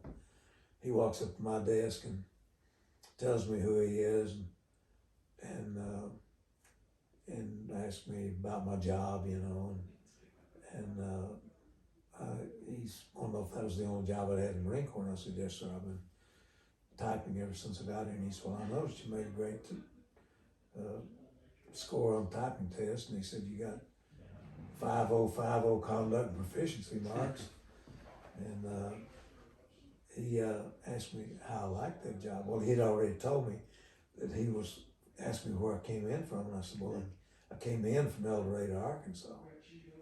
And he said, "Really?" He said, "I'm from Magnolia, Arkansas. It's 35 miles from El Dorado." And in our conversation, I told him my wife, I'd gotten married when I got out on leave for boot camp. Right. And she was with me there, and I said, my wife has an aunt and uncle who have a dry cleaning shop in Magnolia. And he said, really? And you know where this is going already? He said, there's 3 dry cleaner shops in Magnolia, and he named them all 3 and asked me which one it was. And the first one he named was my wife's aunt and uncle's shop. He said, our family knows that whole family. We go to church with them. He said, all the dry cleaning we've had done all my life has been done right there. And he said, they're the closest friends we have. So I hit it off big with my captain, the company commander. Then he asked me how I liked that job. And that was when he was telling me he seen I had a high mark in my typing scores and conduct and proficiency. That means you made straight A's. It's like your report card in the Marine Corps. And he said, how you like this job? And I said, well, I like it, but I said, I sit here all day. And I said, it's monotonous and my neck and shoulders bother me. They still do today. And he said, what do you think you'd rather do? And I said, I think I'd rather drive your Jeep because everybody knows that's a sandbagging job and you don't have to do nothing. You go pick that Jeep up to motor pool in the morning, you take him to work, pick him up at his quarters, take him to work, and you pick him up for lunch, take him to lunch. Then you get to eat in the officer's mess hall because you got the company commander riding with you. Then you take him back to his office.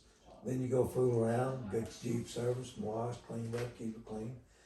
And then you go pick him up, time to go home. Turn your Jeep in, get in your car and go back to your trailer. And he said, well, I was a corporal by then. I got a stripe when I got out of boot camp. Then I'd made another stripe while I was there. And he said, well, you have to be a sergeant to drive a motor pool vehicle. And I said, I wouldn't mind being a sergeant. And they made 141 a month. I made 120 corporal. And so anyway, he said, I can put you up for meritorious promotion. He said, you're not due for a promotion yet. He said, I can put you up for meritorious promotion. That's when you've done an outstanding job on something.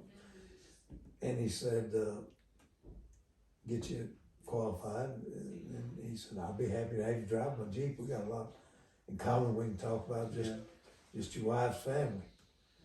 And so he put me up for promotion.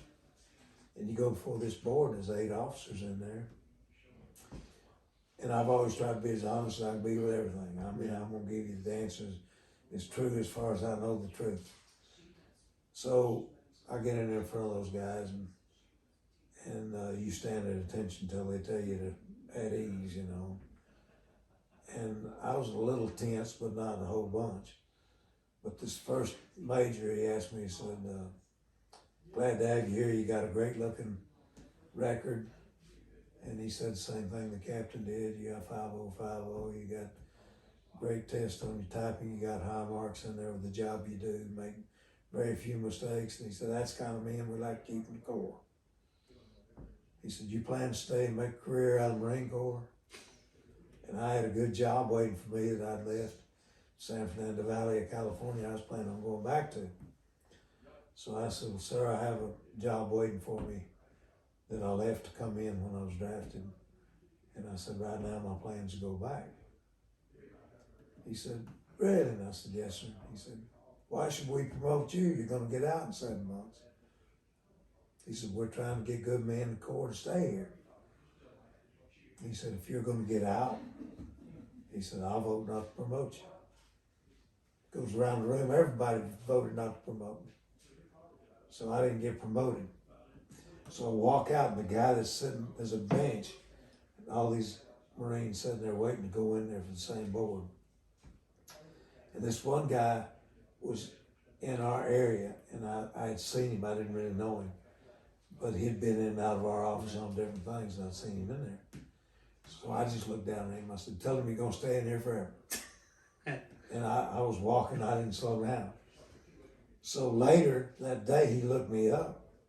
He said, man, I just want to thank you. He said, when you said that, I thought, what the crap's that mean? And And I said, well, I didn't have time to carry a conversation with you because the guy walked out behind me. He's going to call the next guy in. Right. And he said, when the first question they asked me was if I was making a career out of the Marine Corps. And I said, yes, sir, I plan to stay here forever. He said, that was all there was to it. That's all they are. That's all they wanted. He said, I got my strike. Yeah. And so I said, well, I'm glad I was able to help you. I said, I didn't get promoted.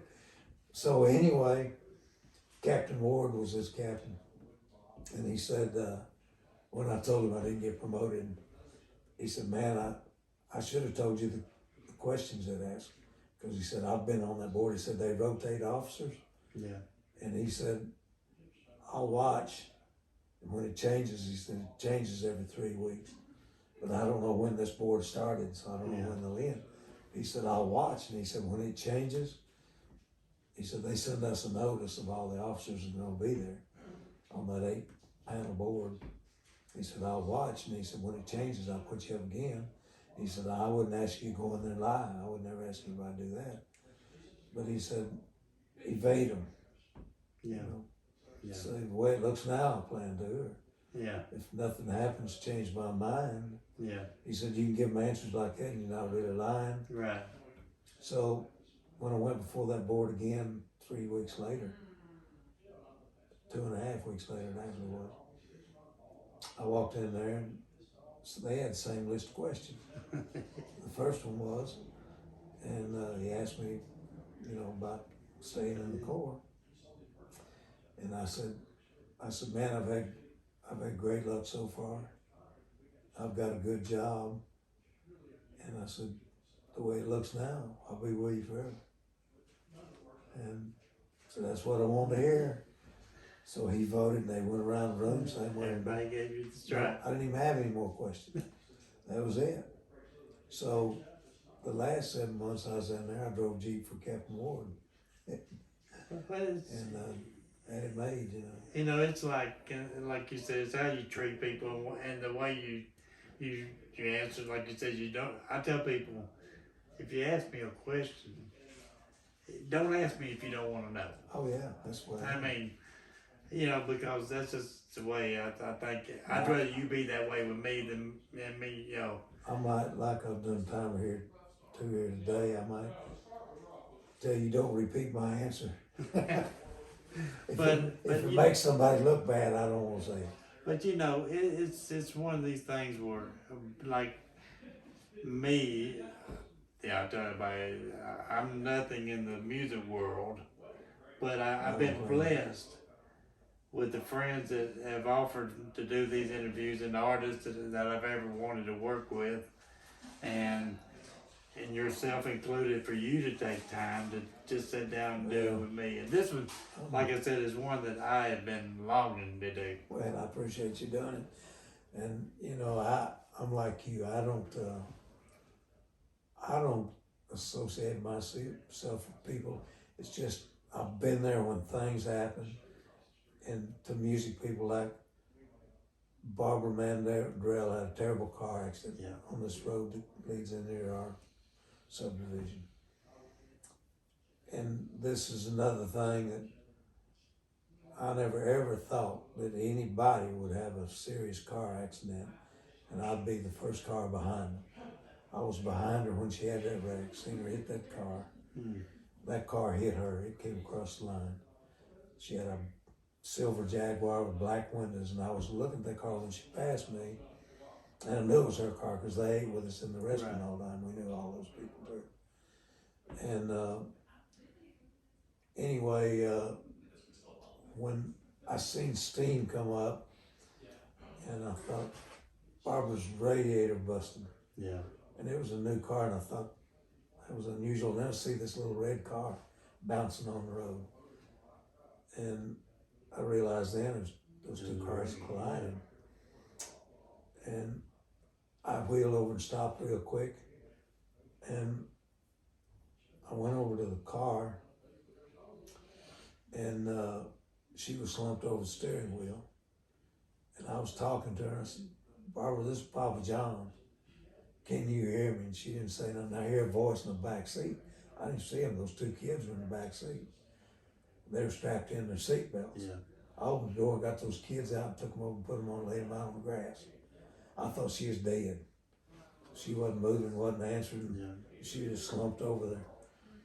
And a lady came running out of the house, and it happened to be next door to this Baptist church. It was right in front of a little Baptist church right around the corner here. And I asked that lady if she could get some blankets or quilts or something, because the kids just shivered, Right. laying there, and I just tense and hurt. And anyway, she come running out there with a couple of blankets, and we put the kids on the blankets and wrapped them up, and they just shaking like crazy. And Matt, the boy, said he was hurting in his chest. And the little girl had a bruise or two on her. The injuries they got was from seat belts. But it's kind of ironic. Yeah, that's. Wear a seat belt to keep you from getting hurt and get hurt because of it.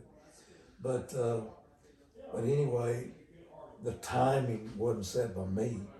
I think I was supposed to be there. Police come over and started giving me $100 bills I was finding in the car. They'd been shopping for school clothes for the kids on the way home. And that kid that hit him, I walked over and I could tell he was dead.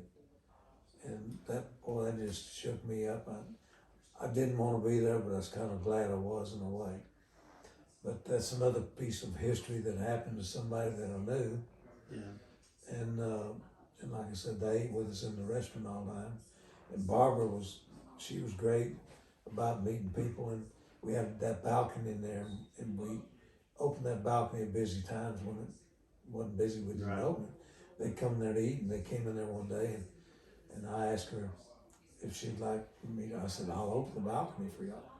You can sit up there, and there won't be anybody bothering me. And she said, I've worked my tail off all my life for people to recognize me. And she said, if they do, I'll be happy to have a picture made with them or sign an autograph for them. That's right. And they come there to eat, they didn't come there to sign autographs. Yeah. But I would never take you to a table and say, hey, this is Barbara May. Right. But if you walked up to a table, she'd treat you nice. And but stuff like that has happened to me over and over and over and over. And I thank the Lord for all those experiences. I think people are put in your lives for a reason. I really believe that. And I think it's all, in the end, we all make mistakes. I made my share of them, no questions. But in the end, it's how you treat people. And in most cases, that comes back to you. And my dad always says, you never turn away an angel, or turn away somebody you can help, because you may turn away an angel. You don't know you turn. And you know what? I wrote an old song one time about, about the people you know. I mean, and the story is you may meet them again on their way down. And it talks about shake the hand of the man that sweeps the floor, because next time he may be a big shot somewhere. And I told somebody the other day, and I don't know how to really word this, but it was like somebody said they just love them to death. I said until they don't. Yeah. Because in the music world, the industry in general, there's a lot of Nashville's a weird. It's a different deal. It's not like like it was years ago. It's not like any other business in the world, and you can be the best singer and musician in the world, and you may not get a job done. But when I first came here, I came here because everybody said, "Man, you need to be in Nashville." I got here, and I talked to people, and they said, "Man, I used to be bigger than I am now. Yeah. I'm way too big now." But I was a fat boy. I always was, and they'd say, "Man, you don't fit the image. You pick and sing great, but you don't fit the image." And I need a guy who wears size 34 Wrangler. I was wearing a 54 at one point in my life. So use your imagination. Yeah, but anyway, I've always had that motto that you treat people like you want to be treated. Right. But they'd tell me I need to keep singing gospel music because quartets always had a fat guy in there. And then a guy, can't think of his name off the top of my head, but he had a song called Walking on New Grass. He was from Kentucky, and he's a great big guy. Price was his last name, I believe. Was it Kenny? Kenny Price. Come out with a song called Walking on New Grass. He was great, but He was on here. Awesome. Yeah, he was way bigger than me. Yeah. Then Johnny Russell, who turned out to be a Yeah. friend of mine, Yeah. he comes out writing songs, and he's bigger than me, and then he's a star himself, and act naturally and all that stuff he It's had. like little David Blue, Wilkins. blue ribbon beard, and little David Wilkins comes out, and ain't nothing little about it. And they got all kinds of fat guys, and I'm out here making pizzas by the end. But it's just how you treat people, and I am just. I told a friend of ours, Jill, how honored I am, and how I've just, this is one I've done a lot of interviews with. You name them, but this is one that I was really wanting to do, and really looking forward to, and it's complimentary to me, and I appreciate that you want to. I just appreciate you taking time to do it and let us come in and do it. Ernest Tubb said, "If you want better neighbors, be a better neighbor," and I always liked that saying, and I've always said my motto is treat everybody like you want to be treated. That is and true. If you want to be treated good, treat other people good. I still believe that. And I try to do that, and I'm gonna keep trying to do that. I got the same respect for the guy that mows my grass and the people that serve me a hot dog in a hot dog joint or a piece of fried chicken through a chicken window. I got respect for those people because I know how hard they're working to make the dollar they're making. Well, it's what we're supposed to do to each other. I don't idolize any of these entertainers. I don't worship any of them. The only one I ever really stood in awe of, and I've known a lot of them, was old Johnny Cash. Had an air about him that attracted people. Yeah. And there was something about it, he could walk in the room and you not even see him, you'd feel him coming in. Yeah. And But in the end, Johnny always, there again, he was one that helped many of the people that have no clue about. a lot of them. And I took him and June and John Carter to the airport one time when they first come out with those high top vans, converted vans. They were really sharp, velour inside and all that stuff. Had a nice painting down the side of them, and you stood apart from everybody riding the highway because you had a high top van.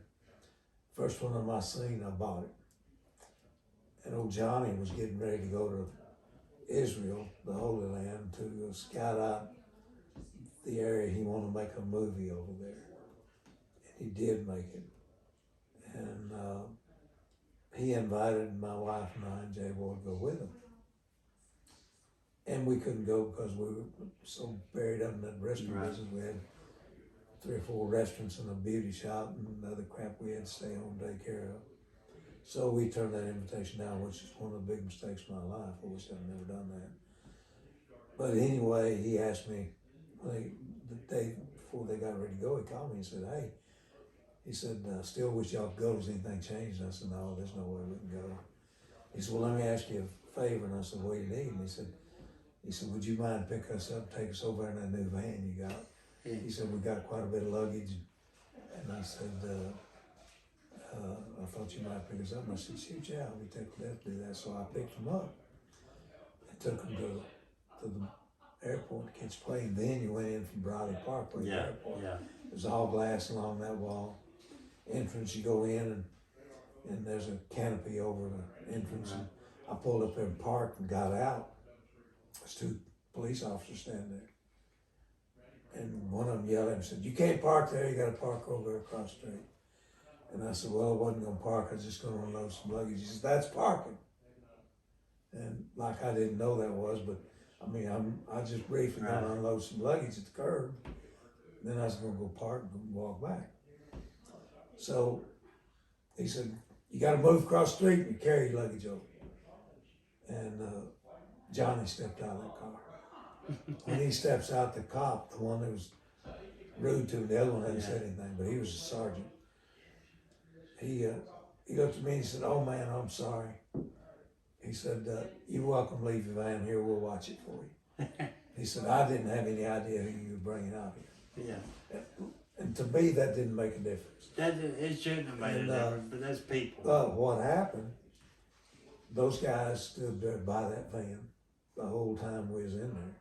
And we go in there, and then you took your luggage, walked in the door, and right in front of you was the station where you weighed your luggage. You set it up on a scale.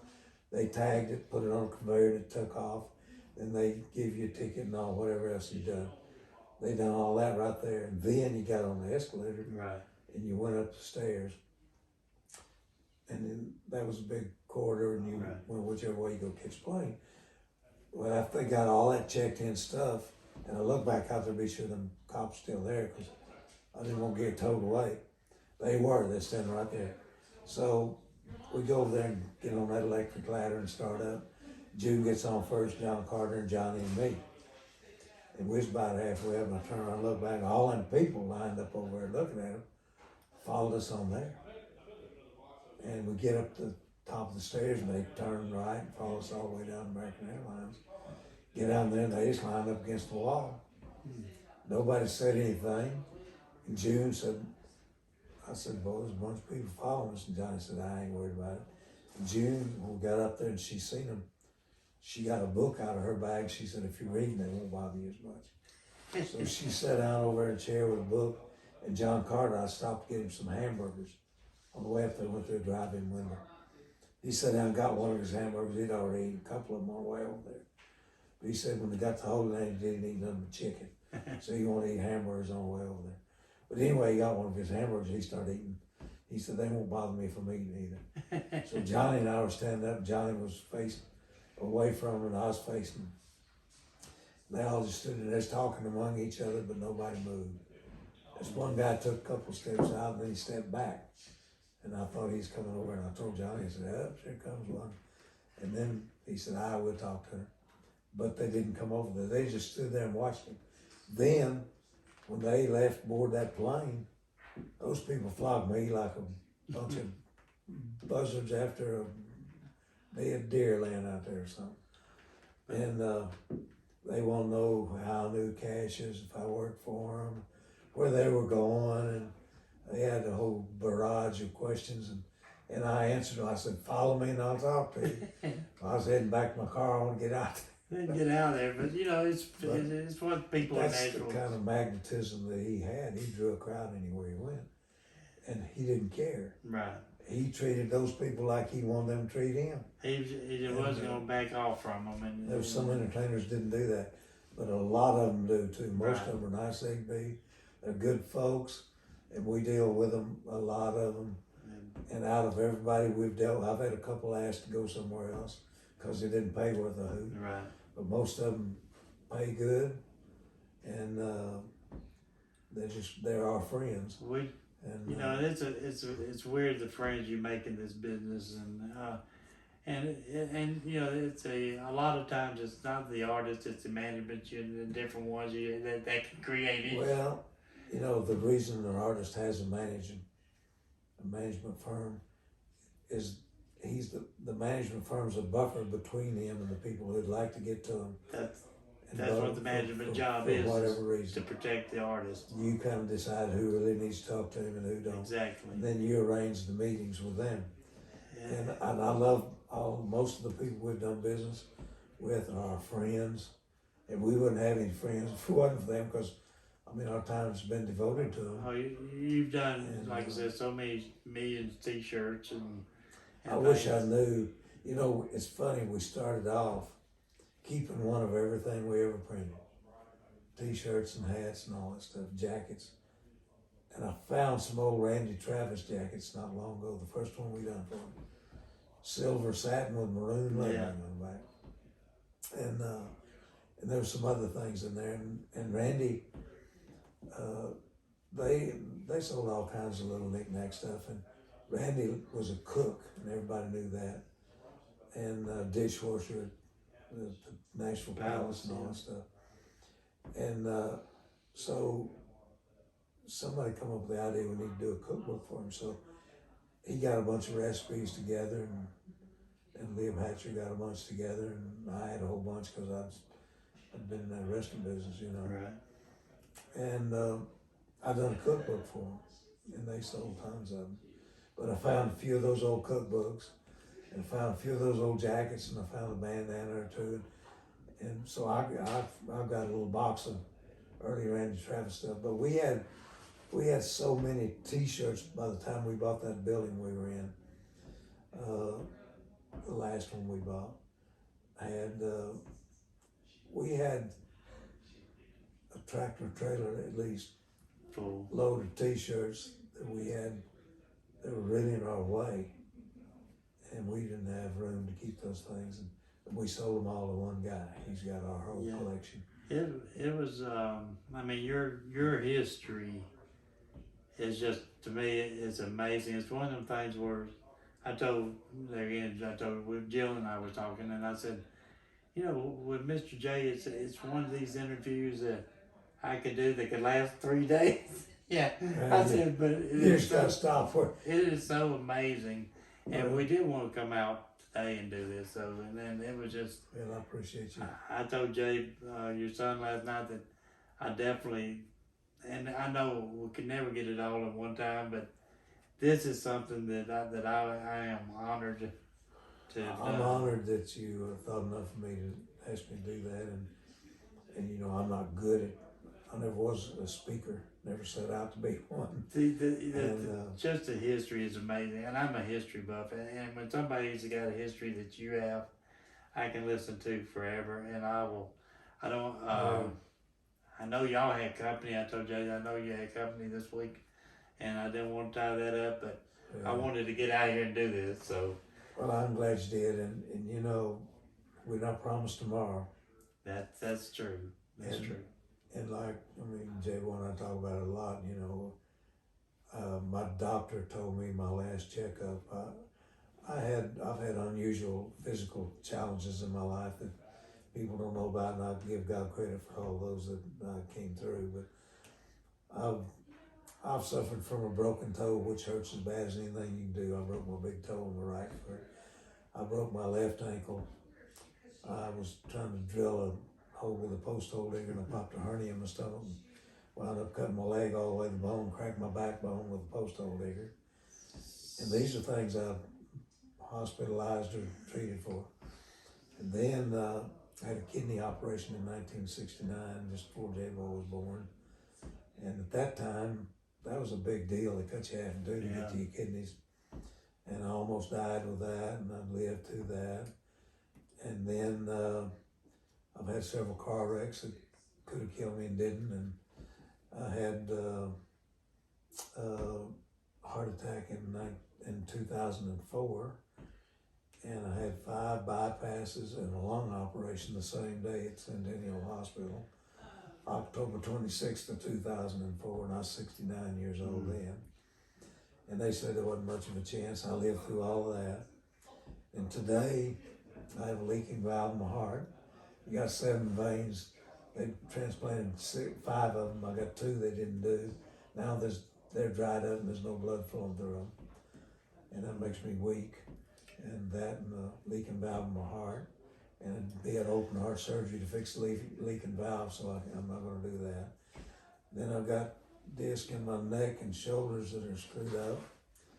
And neurologists, what do you call them, doctors that operate on your nerve problems. Supposed to be the head guy at Vanderbilt told me a few weeks ago that I need a pin in this side of my neck, 1 in that side, and I bypassed that. And I'm gonna live as long as I can live with that. And then I got a hiatal hernia pushing up against my esophagus, and that's why I talk like this and kind of choke every once in a while. Right. So anybody that looks at this thing, excuse me. That's the best I can do now. But you know, with everything, God's telling you also He's not through with you yet. Well, I really feel that way, and I don't want to do or say anything that hurt anybody. And I've had people want to write books on my life, but they want me to tell anything bad I can think of happened to an entertainer, or anything stupid an entertainer done, or anything. And I don't want to do that. It's not. I wouldn't appreciate it if you seen me do something stupid or something. They go tell everybody. And you go tell everybody that. It's. I wouldn't respect you for that. You wouldn't respect me. That's where my little deal, treat everybody like you want to be treated, plays into that. And I and don't. You put everything on this thing that I said. You wouldn't mind somebody saying. It's like I tell people about. I don't want you to come and tell me somebody said so and so, because somebody didn't tell me that. I don't know what somebody said. See, I won't say nothing about old Ron. Yeah. And I don't say to old Ron. Yeah, that's what my dad said. If you say it to somebody else, say it to I whoever said, you. yeah, buddy, I said that. If Yeah. it offends you, I'm sorry. But I mean, But it's just that's the way it ought to be with everybody. Unfortunately, it's not, but it ought to be. And I just, like I said, I'm amazed with your health that you just named off and things I know. And one somebody like a heart, for example, I truly understand the open heart. I've done that, and you're God's not through with you yet. And, well, I couldn't. It's kind of funny. I came home and I told J-Boy. He said, "What did he say?" And J-Boy waited for me there, And I said, "Well," he said, "my heart beats like a 30-year-old man, and that I'm not going to die with a heart attack." And J-Boy, he's always quick-witted. And he said, "Well, that means you're going to die a slow, miserable death." And I said, "Man, I was so tickled when he told me I wasn't going to die with a heart attack." And now you had to. Now, you done set me up to die with slow, miserable death, which may be the way it goes. But I've always believed that when your time comes, you're going to leave this world. You are. And I bought enough flowers we have in the last 2 years to open up a flower shop, a nice one, because we've lost so many friends. Right. I've outlived all my family. My dad was 84 when he passed away. He was still preaching. My mother was 72 when she passed away. My brother was 73 when he passed away. My brother, I was really proud of my brother. He was with the Assemblies of God denomination, and he quit school in the middle of 11th grade. And when he died, he was on the board of directors of a couple of colleges. He finished his school with correspondence. He was one of the smartest guys I ever knew. He wound up being, he preached around the world, preached in the biggest church in the world, Seoul, Korea, got 750,000 members. Never closed the door, had church around the clock. And I met a guy that attended that church that was there when my brother preached there. A guy named Mr. U. When I worked for Conway Twitty, I was importing stuffed toys, shotgun red dolls and stuff like that. Right. We were importing those things from a guy named Mr. U, and he come over here, and I got to tell him he talked about his church. And I said, "That sounds like a church my brother had a revival in." And I told him about it. He said, "Well, I know Gene Jackson. I remember Gene Jackson really well." He said he went every night to hear my brother preach. But he had a complete, my dad never had a new car. My wife and I bought him one. Right. Lived in a house trailer. When they died, it was a nice new one. But this earthly stuff, he never had much of. But he never owed anybody a penny in his life. If he had an old car, it was paid for, it was his. Right. He never made a payment on anything but light bill, gas bill, and water bill. And I didn't learn that much from him. I did buy a lot on credit. I mean, when they started sending me credit cards, I started using them. And added them up, realized I owed $50,000, a little over, on credit cards. And I told my wife, I said, "Give me a pair of scissors and come here a minute and bring all your credit cards." We had a fire going in the fireplaces in the wintertime. I took those credit cards and I said, "Hand them to, keep out 2 you want." And I kept out 2, and I said, "We're going to watch the rest of these curl up and burn in the fire." And we threw them credit cards. I got 2 in my pocket right now. It's only 2 credit cards I've had in 50 years, I guess. But I quit doing that and started taking my old daddy's advice. And if you got money, buy something. If you ain't, don't buy it on credit. I had a man tell me one time, he said, "Ron," he said, "I'm about as happy as a man can be, I guess." He said, he was just an old country man. He said, "I don't got nothing. Don't really want nothing. And I make plans to keep it that way." I had a friend one time, he told me, said, "I didn't bring no money with me, and I never left none at home." I said, "Man, I've been that way." That's true. If you didn't take none with you and you never left none at home, you're bad. But it is just so, I'm just so honored today. And we'll have to do another segment sooner or later. But well, I've done a lot of hopping and skipping and jumping around. But I didn't tell you all the stuff that's happened to me that made me believe God directed my footprints. And I I think he walked with me a lot of times when probably wasn't the best choice he had, but he still did. I wrote a song.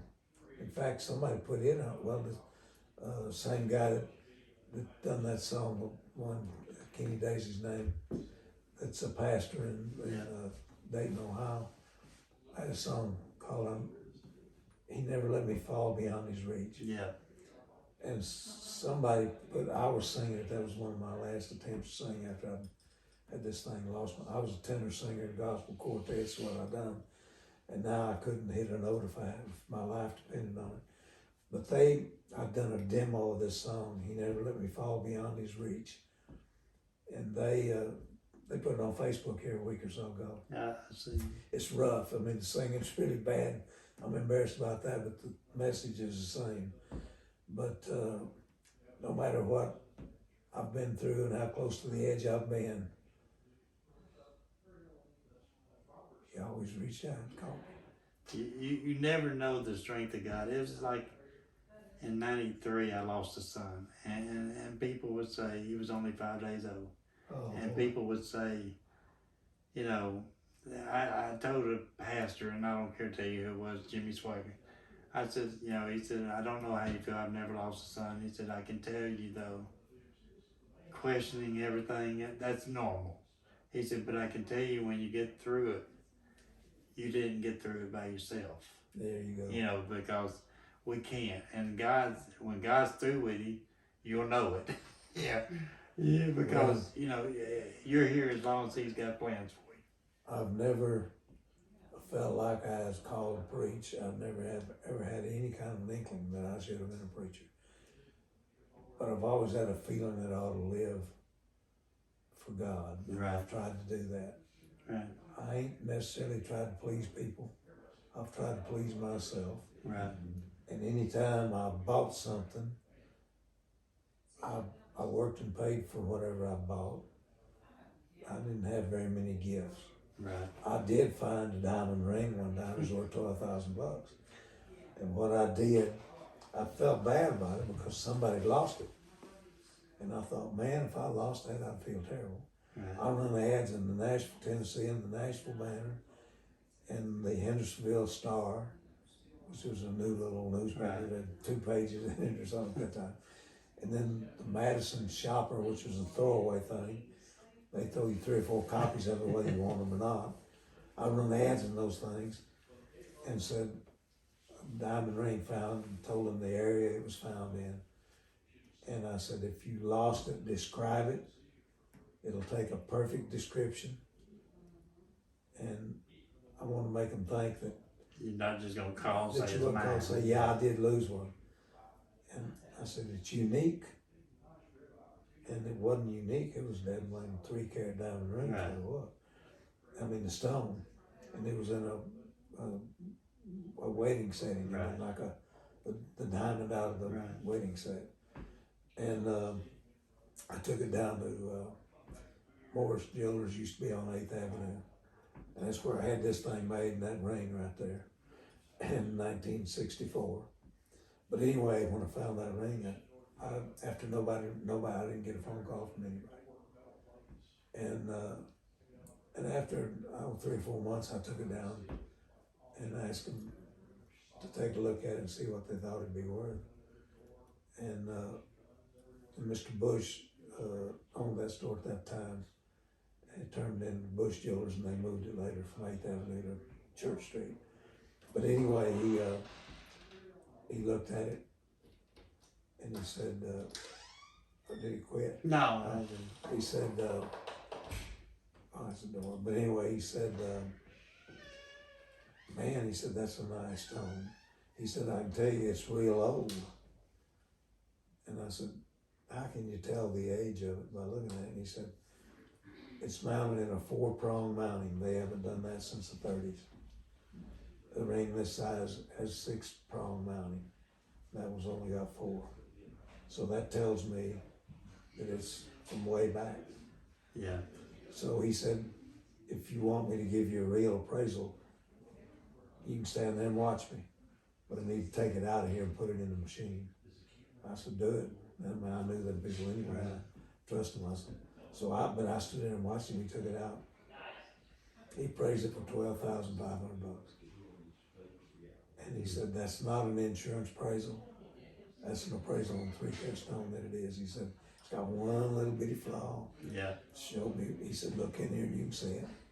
I mean, it was like a pin, like a little bubble in there. Right. So. And anyway, he said, that's the only flaw in this thing. He said, the color's perfect. So I took it. My wife liked a wide wedding band. I took it and had it put on that wedding band. And so she had that ring. And so anyway, I've had things like that happen. I got something for nothing. but most of the time we worked our. But you tried to, you made efforts to find that, so that was, I think, meant for your wife to have a wedding ring. Well, I think so too. You know how I found it? I bought a load of bricks, used bricks, at Haley on Dickerson Road, who salvages old houses and stuff. The company's still there. And I bought a truckload of bricks, and they dumped them, and we was knocking the mortar off of them, me and a guy who was a Hendersonville cop. And we were sitting out there and we just jive talking and had little hammers and was knocking the mortar off her, and I hit that mortar and I seen something fall and looked down there and it was that ring. I done bought them bricks and paid for them, so basically I bought them. Right, and it being bricks like that. I would have never expected. But they said people used to hide stuff. They'd take one brick out and put stuff in it. And I don't know if you know the string bean story. String bean was an old banjo picker comedian on the Opry. And he had a fortune in fireplace, take a rock out and have a bunch of money in it. But old timers used to hide money that way. They said probably some house was tore down after people was dead and gone, and they had that stuff hidden in there. But it wasn't. It ended up being used for a good cause. Yeah, so. It sure did. But Jay, I want to thank you. I'm gonna say I want to thank you for doing this today. And we definitely need to do a part 2, part 3. But this is just. I have been just. It's amazing. The stories and the history is amazing. And I think you're an amazing man. Thank you, sir. I appreciate it. And I treasure your friendship. I hope if anybody thinks anything of me, I can live up to whatever they think. Oh, they can. So. And I hope if I haven't done anything to help people, I haven't done anything to hurt anybody. And I've always tried not to. You know, I just, like I said, of all the interviews and I've done from William Golden on down the line to Ronnie Millsap, and you treasure all of them, but those are those special interviews you really want. This was one I really wanted to, and I appreciate you doing it. But we look forward to doing it again, and this will be one that people would just. I'm looking forward to it because I know they're gonna love the history because of the comments we get about you. I hope so. Yeah, and send me a copy of it so I can you tell will I get it before we go down. So I can see how dumb I look. We have to send it to you for your approval. So, but I appreciate it, and I appreciate you thank you for allowing us in your home. And I appreciate your friendship more than anything. That's more, me with you. I mean, you can say all the good stuff you want to say about me, and I appreciate that too. That's what I treasure with you. And I've always loved people, and I've met a few strangers, and I've met a few people that I didn't want to spend a lot of quality time with. Very, very few in that category. That's very few. I told somebody yesterday, I've just been blessed for the people that I've known for 20 years in this business and worked with.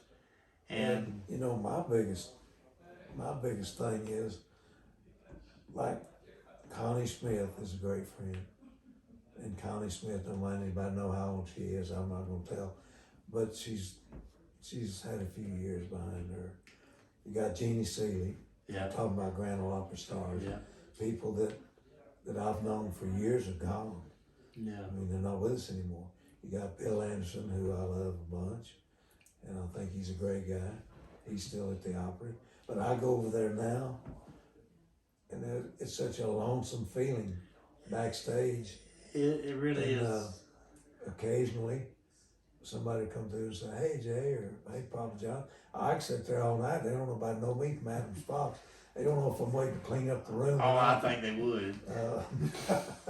They might, but It's amazing how the emptiness, the loneliness, because I was over there, I'm over there lately for a little bit, but back a few months ago I was over and I was thinking back to a previous time when you had Connie and all these Jenny and everybody was out there at one time. And then you have Jim Ed Brown was there, and Jim was just getting over, well, he said he had just went into remission on his cancer, but a few months later, he wasn't with us any longer. Yeah. But it's just amazing. But people like you are what keeps it. It's always. Yeah. There's always somebody in the background that makes that entertainer look good, and that's what we've always tried to do. Tried to make sure they got quality merchandise for cheapest price we can sell it, and that's still. I used to tell them, I said, I'm gonna sell you them t-shirts cheap as I can sell them to you, and me still get rich. Yeah, and you would sell them to me as easy as you would Hank Jr. at that price. I did. So. And we had, we used to call it our menu, but I actually had a printed price list. I mean, we knew what a t-shirt was gonna cost us. Right. And if you come in there and you want something for your church party, or if you want something for your family reunion, we used to have people, they come in there and say, can I buy 35 shirts? And used to, it cost us about $12 to do a screen. Yeah. And we'd tell them, said, we got a small setup charge, $12 and a half. And now it costs you $100 to do it. Yeah. Back then, you know, you'd say, we got a little $12 charge, and then we'd sell them to you for the same price we sold them to. Anybody else? So all the rest of the big heavy hitters, Toby Keith and Hank Jr. And, I mean, those guys spend $500,000 a year with you, and you sell them a little church group down here for the same price, and once it pays. Well, that's why you maintain your We always who you are in the business, but I never tried to slide under any other company and beat them out with a price. I mean, if you told me you was paying $1 and a nickel for something, I would said, I would never ever have said, I'll do it for you for $1 if you come over here. right. I said, man, you happy where you at, stay where you at. I never tried to That's right. skate a customer out from under anybody else on nothing. Well, I've just been, like I said, ever since we first met, I've just loved your stories and the history, and I'm a history buff of music, period, and you've got the history. And, Well, I knew the people that were making it. right. I wasn't making the history myself. I was in a way because, you know, we had magazine write-ups about screenplay, our company. You were there, And, so. I mean, I remember one, like I think it was about a 6-page article in a magazine that showed Alan Jackson was on the cover. Yeah. And a t-shirt we printed for him, you know, stuff like that. So I would just tell the folks to go out there. If you see him if you see this interview, comment on Mr. Jackson here, because if you haven't seen him, I don't know how you haven't. But we look forward to doing more with you, Mr. J. And we thank you again for allowing us to come out today and do this. Well, I'm honored that you did, and I thank you for it. And folks, until next time, we'll see you then. And I'll get this back out to you, Jay. I'll send it to you before I do anything with it. Well, I'd get a kick out of seeing it. Well, I'll make a private link. And I may, I don't know how long we've been, but I may break it down part 1, 2, 3. Okay. And do it. We talked a long time. Yeah, well, that gets people interested. And I generally on videos, if you got one like this, I told Jill coming out, this is one that you will just make part 1, 2, and 3. I said, but your history to me, from what I know, just what I know since we met, is so amazing. I had to get it. I had to come out here and do this. You know, there's a bunch we didn't cover. So when there was a time when most of the Oak Ridge boys went to my brother's church. Oh yeah, yeah. Billy Walker went there. Jack Green went there. I mean, I can name a whole bunch of people we went to church with. And the guys that played in the Elvis group Voice. Yeah, yeah. Like Tony Brown's piano player. We went to this little church down Tri-Room last Sunday night. Tony Brown. I know Tony. He ran record labels and all this. Yeah, okay. And